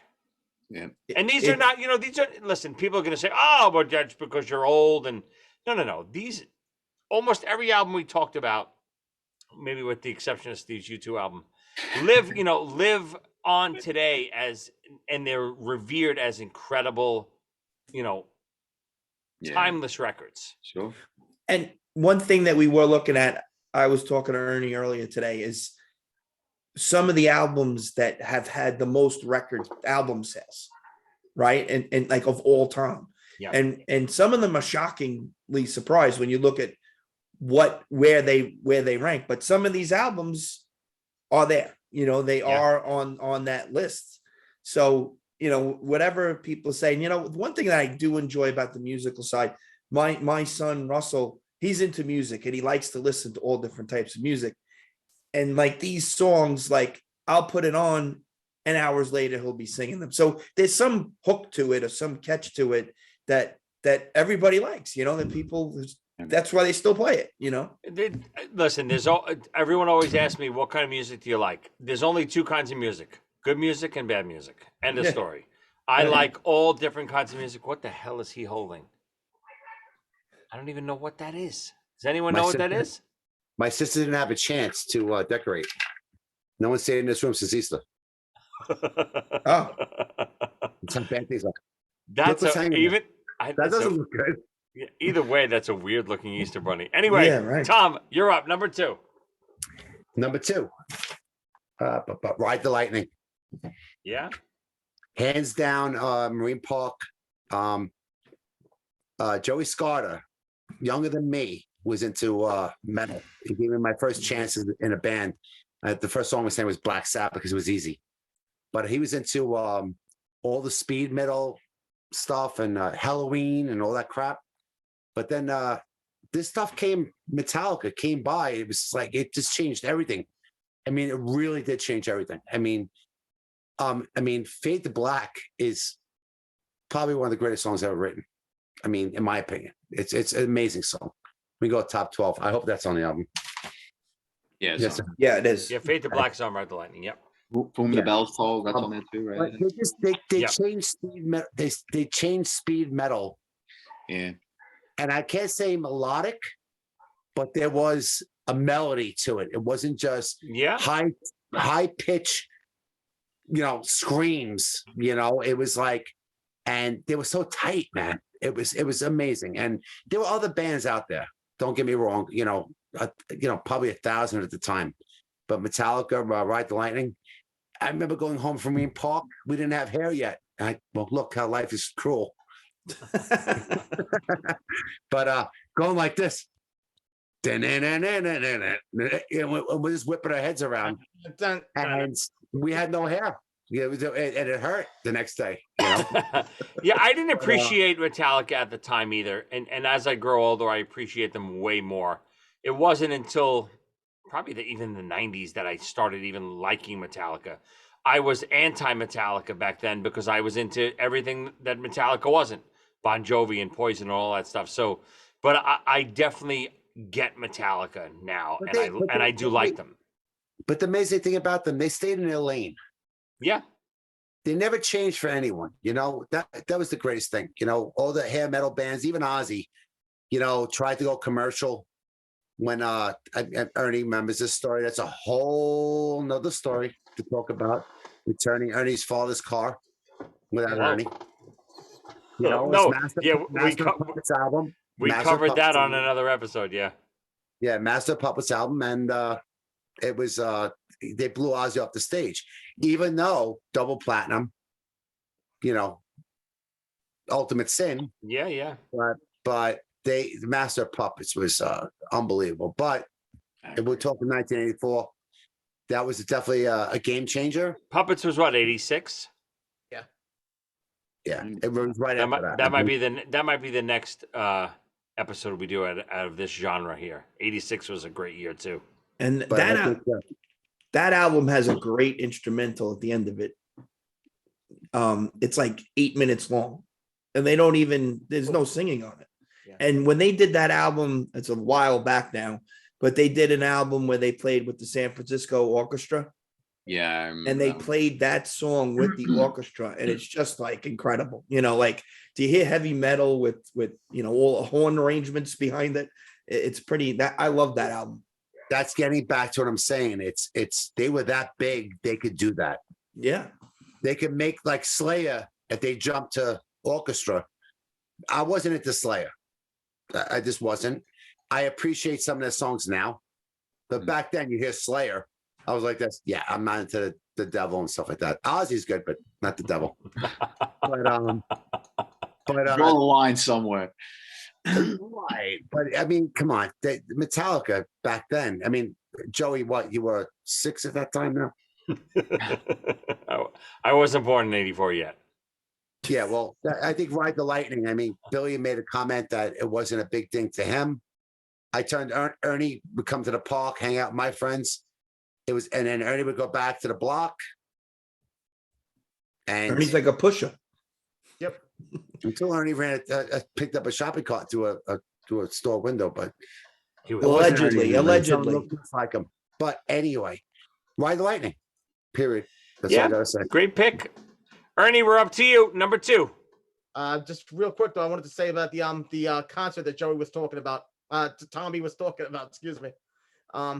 The kids in my class know I'm into metal, and I tell them I saw Metallica when Cliff Burton was still in the band, and they're like, "Oh my God, what was that like?" And I'm like, "What do you mean? What was that like? I didn't know he was gonna die." Right. But Burton wasn't in the band, Ernie. You Yeah, liked Burton him. was still in the band at No, the time. Master of Puppets. He was sure. No, he wasn't. He was dead years earlier. No, not true at all. When they Oh no, when- you're right. You're right. I'm sorry. That's all right. Go ahead, Ern. Number 2. My number 2 has been said already. Yes. Also, my first concert of all time. Yeah. Springsteen's "Born in the USA." Nice, Billy. And I remember saying, I was trying to be all smart about it, saying I know what the next hit single is going to be, and because I love the song "Darlington County," and I said this will be the next hit.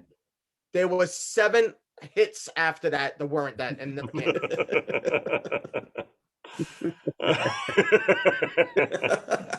That's a good song, though.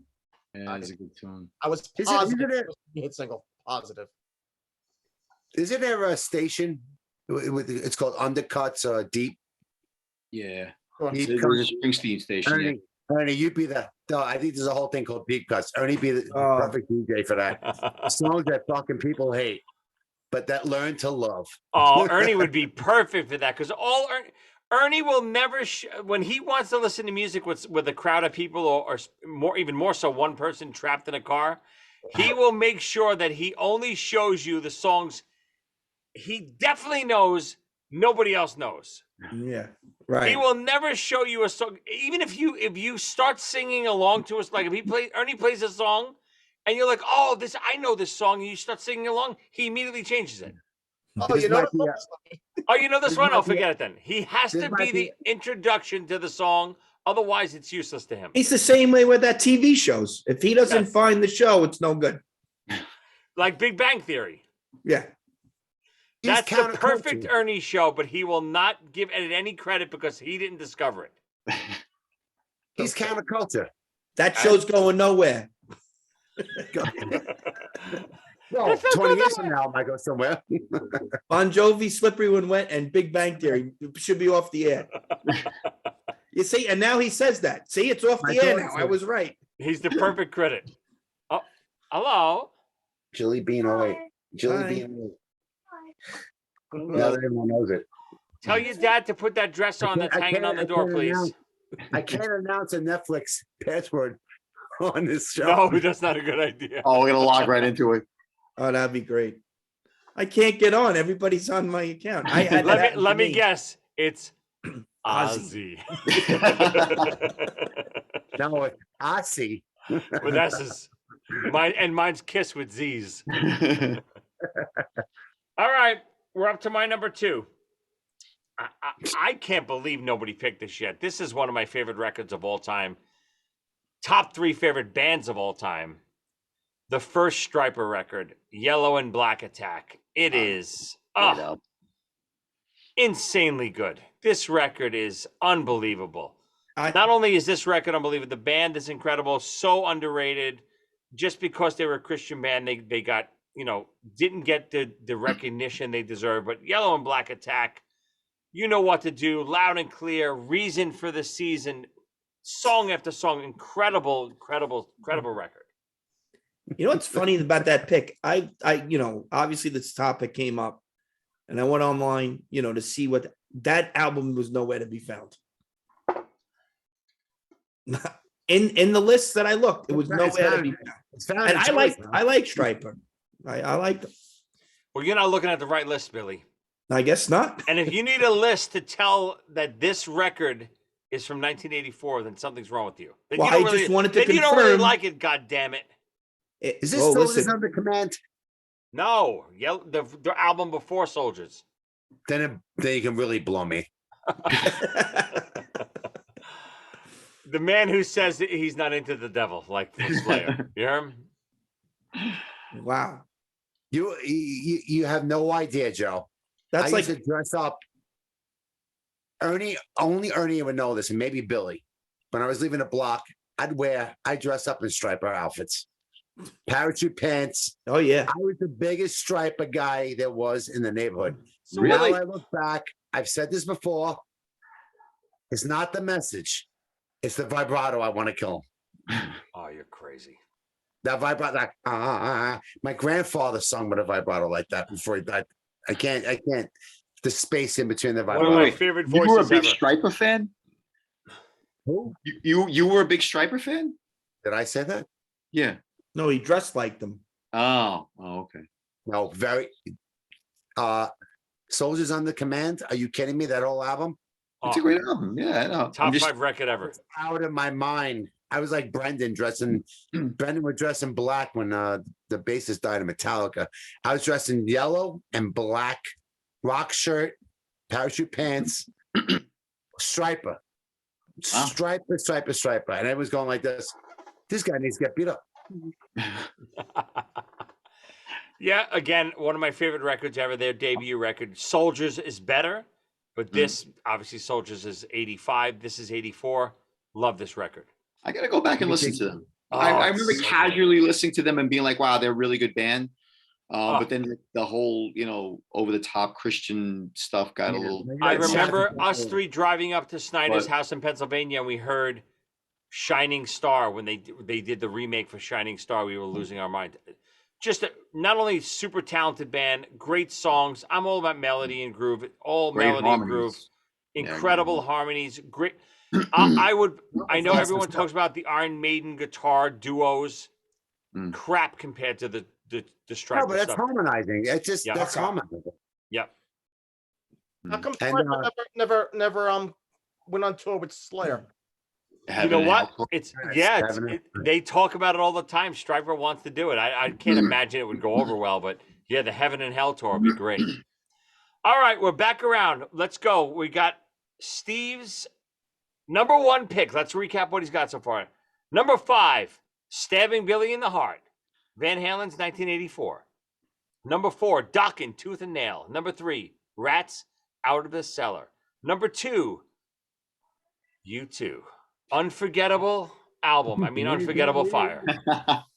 And goddamn, the number 1 album from 1984. Number 1, again, an artist that I was not into back in the day, but I'm like super into now. I would say Born in the USA, Springsteen. Wow. Glory Days to me is just like, you're like, wow. Stuff like that I couldn't appreciate 20 years ago. You know what I mean? Now I listen to it, I'm like, wow. Now I get it. Now, I'm beat up. I've been through the ringer. I get it. I get where you're coming from. I hear like the working class songs and the union, references and the working class guy references, the 9 to 5 drive that just fucking grinds you down. And I hear it and I'm like, holy shit, man, this guy is like the voice of fucking reality when it comes to rock and roll. build them up and let me know. I'll go last. Go ahead. No. There's a great so he did like a a show on Broadway where he Yeah, I talks, saw he it. tells the story Fantastic. about his. So I bought that, and one of the things that's so funny about that, he basically in the show he goes, "I never worked in a factory. I was never in the army. All my songs are lies." Yeah. It was, and the way he delivered it, it's just so funny the way he just says it, but it's true, right? He never worked in a factory. He never was in the army. He didn't come home from a war. He tells the story where he failed his physical and he couldn't go to Vietnam. Yeah, but that's what we're about. Music is songs are storytelling. Right. The writer of Star Wars didn't have to experience space battles. He, it's a writer. What? Uh-oh. I thought he. Uh-oh. Yo, you just ruined Star Wars for everybody. But Steve, you're so right. I always think about this with music too. I think music way more than movies. Movies is different for me. Music, when you're at a certain age, it hits you differently. And an artist like Springsteen, you can't appreciate that when you're young because of the message and the storytelling. And you can think about it older and appreciate it. But when you're young, message for young people are different than messages for older people. It's just the way of the world, right? Yeah, man. And you listen to it back and you're like, wow, I never thought that I would be this person that he's telling a story about. And then you're like, oh shit. Right. But I didn't want to, even if I did love it, I didn't want to hear that as a kid. I didn't appreciate it. You know what I wanted to hear? Sure. Nothing But a Good Time by Poison. That's what I wanted to hear. Right. You know what I mean? That's what I'm thinking. That's all. That's what my mind is doing. I'm an up and coming musician. All I want to do is party and have fun, and I want to sing about fun stuff like that. That's why I never got into grunge, because grunge was always very deep and depressing. I wanted happy, feel good music. But now that being said, like that, I mean, as far as Billy and Ernie go, is Born in the USA your favorite Springsteen album, or is that just the favorite 80? You're obviously an 84 album. I think it's my top to bottom favorite. I mean, there's other Springsteen songs I like, but is it an album? Yeah. It's got a lot of good stuff all the way through it. Some of his other albums, there'll be particular songs I like, but not every song on the album. Right. Yeah, I guess it's probably the most popular one. I mean, for me personally, my favorite Springsteen album is Darkness on the Edge of Town, but it's like there's some morbid shit on it. You're like, right. What year is that, Steve? 78. That is early 80s, right? 70. Oh, late 70s. Wow. I don't know any of that. I don't know any early Springsteen. I would like to try to go back and listen to it. Really good stuff. Yeah, you asked one of my favorite album. Yeah, I'm just curious. More depressing than Darkness is Nebraska. Nebraska. Yeah, Nebraska. So yeah, it's a beautiful album. It's miserable. Yeah, absolutely miserable. Yeah. Miserable album. So depressing. All right, Tommy's taking notes right now. Must listen to Nebraska. And when he came out with that, one word. I got 2 words. Billy Joel. Enough. Enough about New Jersey. He sung about life in New Jersey too. So yeah, sure. I mean, but it wasn't. That song was about Nebraska. He was reading it to Bruce Springsteen. he hit all the states. And by the way, as a union guy, he walked over the Meadowlands when the engineers, my union, my sister local was on strike. He didn't give a shit. He rolled right on by and did the show. So whatever you believe, it's fine. But you know what? Guy never worked in a union in his life. Just because he sings about it doesn't mean he believes it. Yeah, Ozzy was never a devil. Yeah, I know. The folklore. I say Billy Joel. That's it. And I'm sorry. It's not a hockey match, guys. Crazy. I know, guys. Crazy question. Billy Joel didn't have an album in '84. No, he stopped by that point, didn't he? An Innocent Man was a year before. Stormfront. And what's right after Stormfront? Is after that? River of Dreams. River of Dreams was the last one. Oh, that's right. River of Dreams was that was in the 90s. Yeah, but River of Dreams is like 89, 90, right? Yeah. Maybe 91 even, or 92. Ah. Maybe 93, River of Dreams, actually. So Stormfront is before River of Dreams. I'm not. Stormfront 89. Springsteen, I think he's great, amazing, talented, no doubt about it. The guy's real. I'm not talking about that, but Listen, it's music. Everything's taste, you know. I mean, Well, your taste sucks, Steve. Anyway, but Come on, Billy. All right. All Here right. we go. Wait, let me recap what you got. All right. Number 5, Run DMC. Number 4, Love It First Sting by the Scorpions. Number 3, Bryan Adams' Reckless. Number 2, Born in the USA. Your number 1 album from 1984 is. No one has picked this yet. Whoa. So this is off the charts. 1984 Van Halen. So, and If I you was want to standing rewind by this early, album. Billy, I'm not sure if it's been 2 hours, but earlier in the episode, I think Steve might have picked this. No, did he? rock. No. You know, so just a little background to that album. I first started liking Van Halen with the Dive It Down album. Ricky Lundberg's car, going to a Ranger playoff game. He had it on. Where have all the good times gone? Like stuck in my head. Mhm. And then I went to high school, and I never would go anywhere. But like all the guys I hung out with in high school, they were like going to concerts on a Tuesday in Manhattan. I'm like, I'm in bed and they're in Madison Square Garden. You know what I mean? So like, I remember this kid, Randy Barada, was a huge Van Halen fan. Looked like he could be in the band. And I asked him, I was like, what album should I get? He goes, which one's the best one? And he goes, every one of them. Right. So 1984 being out, I went and bought that album and went home, got a cassette, put it in, and, you know, Hot for Teacher, probably best video of all time. Right. Yeah. One of the best videos I would of say that. all time. And I'll just bump it up, the man. whole, I had a big speaker system in my basement at that time. The drums started. Ernie had a bad experience with that song in his car. I'm a teacher. We put a system in Ernie. Ernie put a system in his car. Oh my That God. song came on, and you hear that. It was like so cool. There's a rumor, and I've tried to I've confirmed this with Ernie, the Regal. with Alex Van Halen's roadie. Now I don't know if he's covering for it or whatever, but there's a rumor that the beginning of Hot for Teacher, I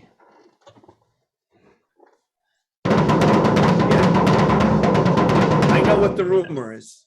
that it's Eddie Van Halen's Lamborghini. Yes, I've heard that before. Really? That it's not drums. Alex comes in after that. It's the I heard Lamborghini. electric drums. I heard electric drums by drummers who are on, drummers on these podcasts talking about this. They said electric drums and regular drums together. Well, again, I know Alex Van I Halen's heard that, roadie Joe. throughout the years, and he told me that's a complete rumor. It's Alex. It's on Simmons pads back then. It's Alex playing it. The pattern I just played, it's him playing it. It's just because of the electronic sound, it sounds like that. Who the hell knows? We'll never know. Joey, of course it was a rumor. A car can't play drums. And that's why he's my co-host. Even COVID sickness can't stop the humor. So let me just finish up. So Ernie's got it's kicking. Everybody's like, this sounds amazing. Soon as the first cymbal strike, the whole system blows out. No. Yes. God, get out. Remember that, Ernie? The tweeters went, boom. And the funny thing about it, this You should wasn't sue even Van Ernie, Halen. This wasn't Ernie's car. It was his father's car. So Ernie got it fixed. His father is listening to 10-10 wins. He turns the corner and you hear it, and the whole block can hear it. It was so funny. And he has all the groceries inside the car because there's no room in the trunk. Yeah, it was called the coffin. It was so funny. But anyway, that is my favorite album from 1984. And I like all the funny, the one track that I don't like as much as Drop Dead Legs. I love the 2 songs at the end just because they're pretty heavy. For Van Halen, those are 2 heavy songs. House of Pain and Girl Gone Bad. I mean, they're pretty they turned it up from that perspective. I know a lot of people don't like them. And, you had Jump and Panama and Hot for Teacher. And I love I'll Wait. I know you didn't like it, Joe, but I love that song, And when I went to see the concert with Roth when he came back, that was like the only song that he would actually sing without Sing, being right. Bill, like he tried to sing it the right way. Bill, you were not on the last podcast when I mentioned this when we were at my grandmother's house, and the videotape of us, me and you Yeah. upstairs looking down at the lake when the Dragos are playing with cheese. Right. And we listened to I'll Wait. It was Yeah. a perfect day, and they were kicking it around, and it goes in the lake, and I had to run downstairs like a big dad, and you still kept the camera going. But I'll You wait. see, But Joe, the moment was amazing. Where's the It was amazing. video for this? Do you I have this I have to video? look at. I have to look and see if they have it, but I it got is so funny because Tommy is like a dad. He goes down, like we're standing there, and he's like, "We need that cheese for hamburgers." He runs down there, and they're like two little kids. They start They run walking away. Tommy's hands are up in the air like this, and I'll wait. Is like The cheese is floating in the lake the cheese is floating in the lake like this. because I got to cook. So it's like fun, kind of funny. Yeah, and that was the time like everybody else was going away to Florida on spring break. We're going to Jackson Township, New Jersey. Jefferson Township. Jefferson Township, right? We're going there to go hang out. Steve, you were there, Steve. Oh, Yeah. yeah, knows it all too well. Steve was there with playing the guitar. We were playing. We were Hey there, singing. Mr. Benzoga, you happy with some? Yeah, you were there, Steve. I have to find it. I think Ernie, you might have the video somewhere. It is. It is. Oh, you got What to is it show me called? that. I don't- Pandemonium. Do you remember the song you wrote that me and you were sitting by each other? Mr. C. Mr. C. Yeah. Johnson. Okay. Right. Yeah. You were there, Mr. Steve. C, I'm I don't even having remember how it fun with goes. my sanity. And I kept blowing smoke in your face, and everyone was gathering around us. It was hysterical. Yeah. don't- No, No recollection. So I no, got. Steve? You got to show me the video. There is no more Malibu. and All and right. that house was so tiny, and I don't know how many people were there. There were at least like what 15 of us. Yeah. Oh, it was a lot of fun. I got to see. We got to see if we can find that video. It really was funny. Yeah. It was called Pandemonium, wasn't it? Yeah, I have to go look. I might have it. I gotta check. If you have it, Billy, send it to me, please. Yeah, I gotta find it because I found Late Night with Tom Barton. I found that one, which was what a classic that was. And then I think I might have another one. I gotta go look. All right. All right, Doctor, we're up to you. Let me recap what you got. Number 5, Stay Hungry, Twisted Sister. Number 4, 1984, Van Halen. Number 3, Love at First Sting, Scorpions. Number 2, Metallica's Ride the Lightning. Number 1, album of 1984. Well, I heard someone else's pick, but I'm going to stand by two things. I'm going to get in and out. Defenders of the Faith, to me, is the shit. Is that your pick?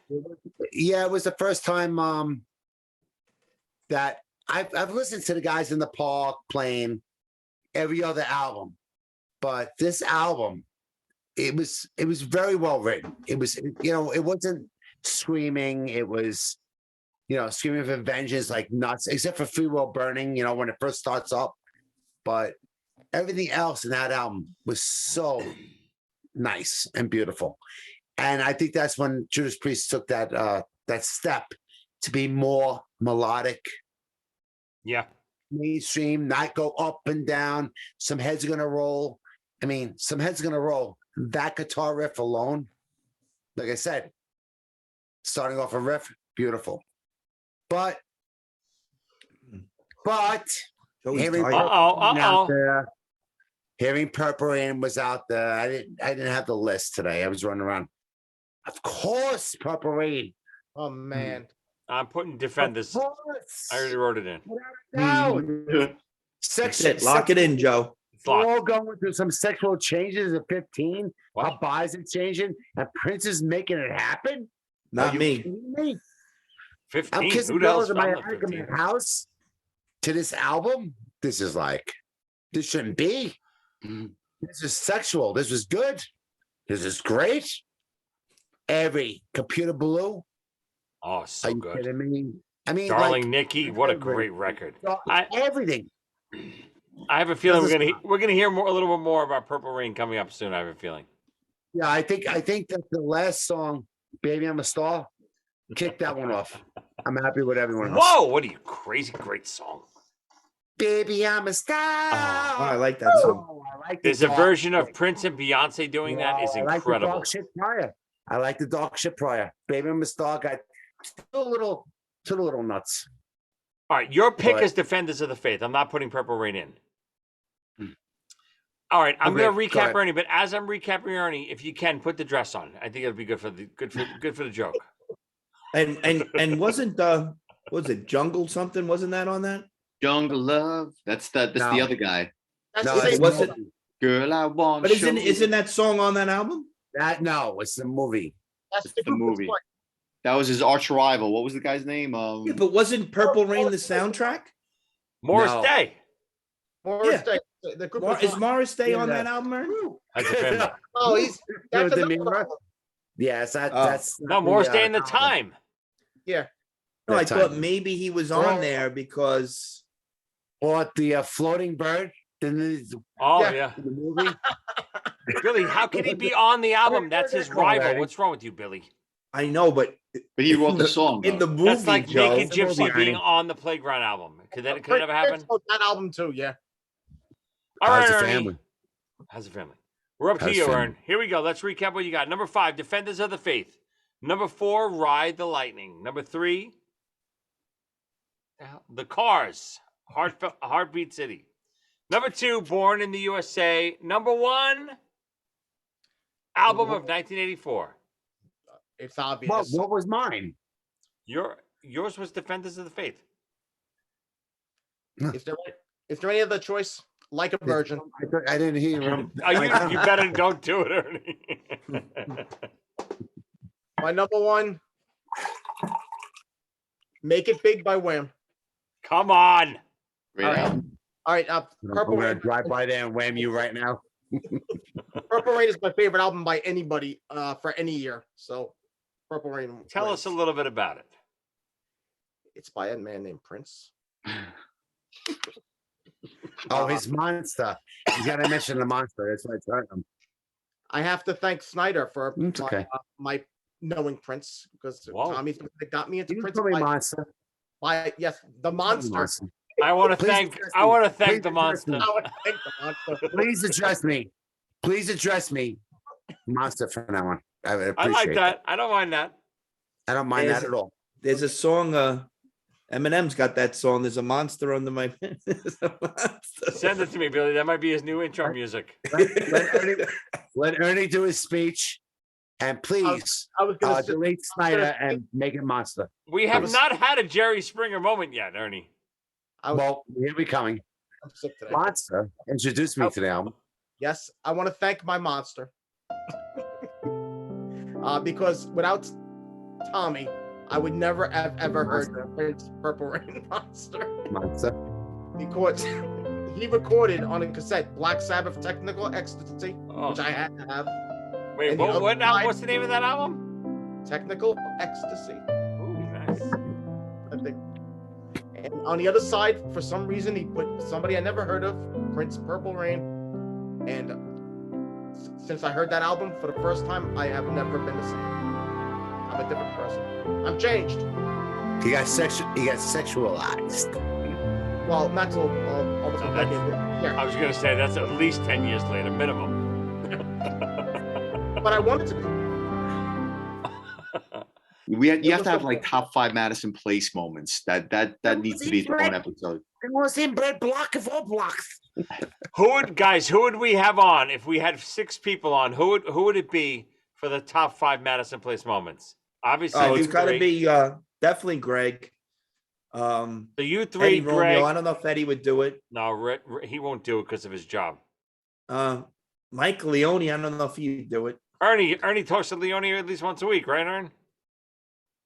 Haven't heard from him in 20 years, at least. Actually, we What about spoke. Bobby Balls? Will Bobby do it? Ernie would call Leone every night we would go out, right, Ern?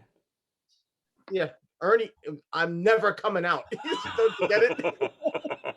In the last year, we had like a text thread, and Leone was on it. We were supposed to go to Eddie Romeo's house, and Michael couldn't go.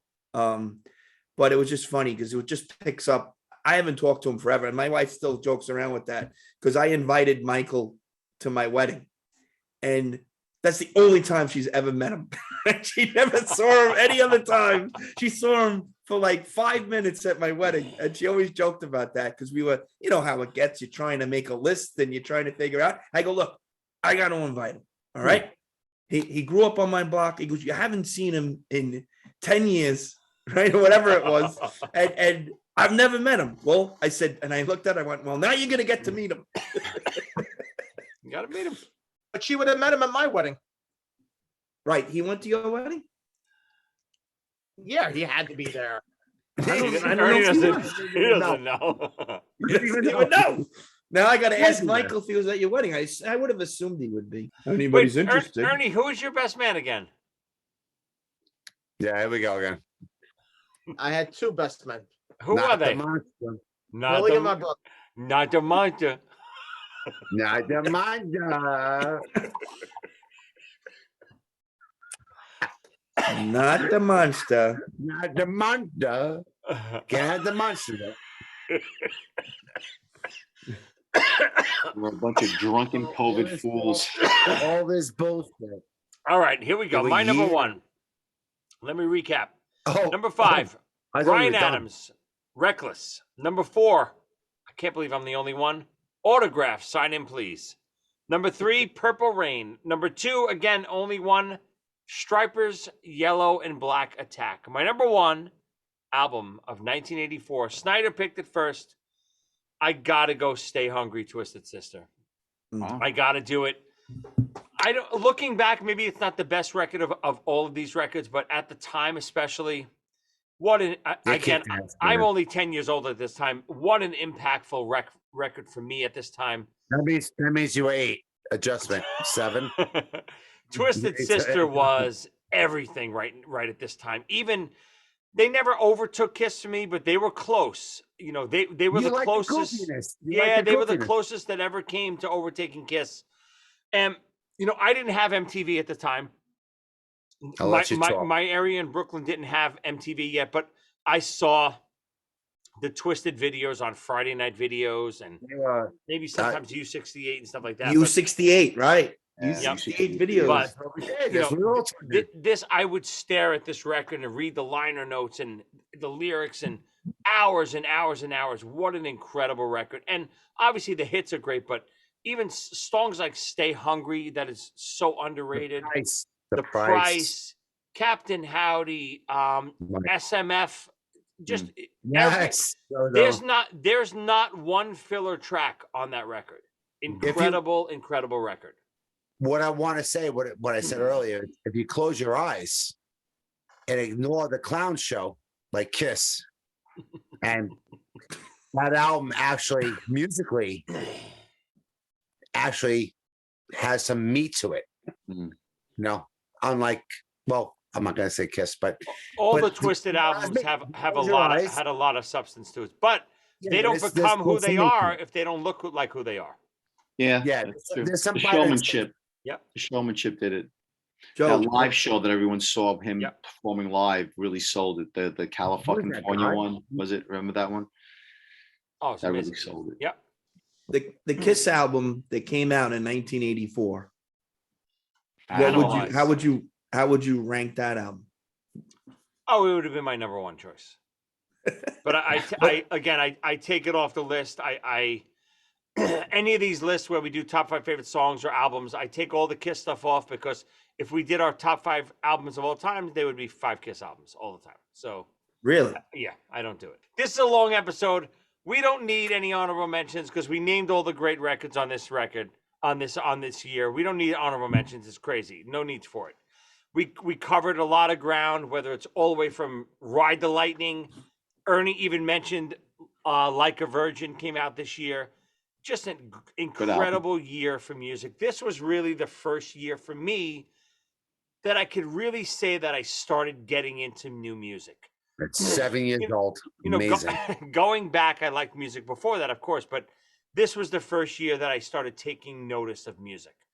Mm-hmm. I bought Thriller and stuff like that in '82, and I knew I had albums already, I was into Kiss already, but this was the first year that I really, wow, music is a big part of my life. All right, who's got some final Good. words? Stevie, what do you got? Listen, the '80s were big. You know, I love '80s pop. I love '80s rock. You know, when you're growing up, it's a special place in your life, and it sticks with you. And you hear these songs like 20 years later, and it takes you back. You know, and it's a great thing. I love it. You know. Billy, what do you got? Just as you mentioned, it was a lot of fun just to try to research all the songs and albums that came Yeah. out, and it's just like it was such a great year for music. Not most of the 80s was to us, but there was just so much, many good albums that you could have went either way. And a lot of the albums, a lot of us picked the same album. So that's a lot to be said about those bands, Van Halen. A lot of it was good. So. I think Van Halen and I'm Born never in the gonna live that USA down, got the most duplicates, which is crazy. Yeah. Monster, any last words? Ernie, I love you. I love you too, Dr. Bob. Uh-oh. Merry Uh-oh. Christmas. And Oh, maybe yeah. another episode how me and you used to share our birthdays and let Australia know that before they started sending my family. Oh, that's right. Happy early birthday, bro. Oh yeah, right. Listen, I hate my birthday. All right, boys. This was a great one. Doctor/Monster/Tommy. Happy early birthday. Merry birthday, Christmas, my everyone, love. boys. We'll see you soon. Love it. Yes.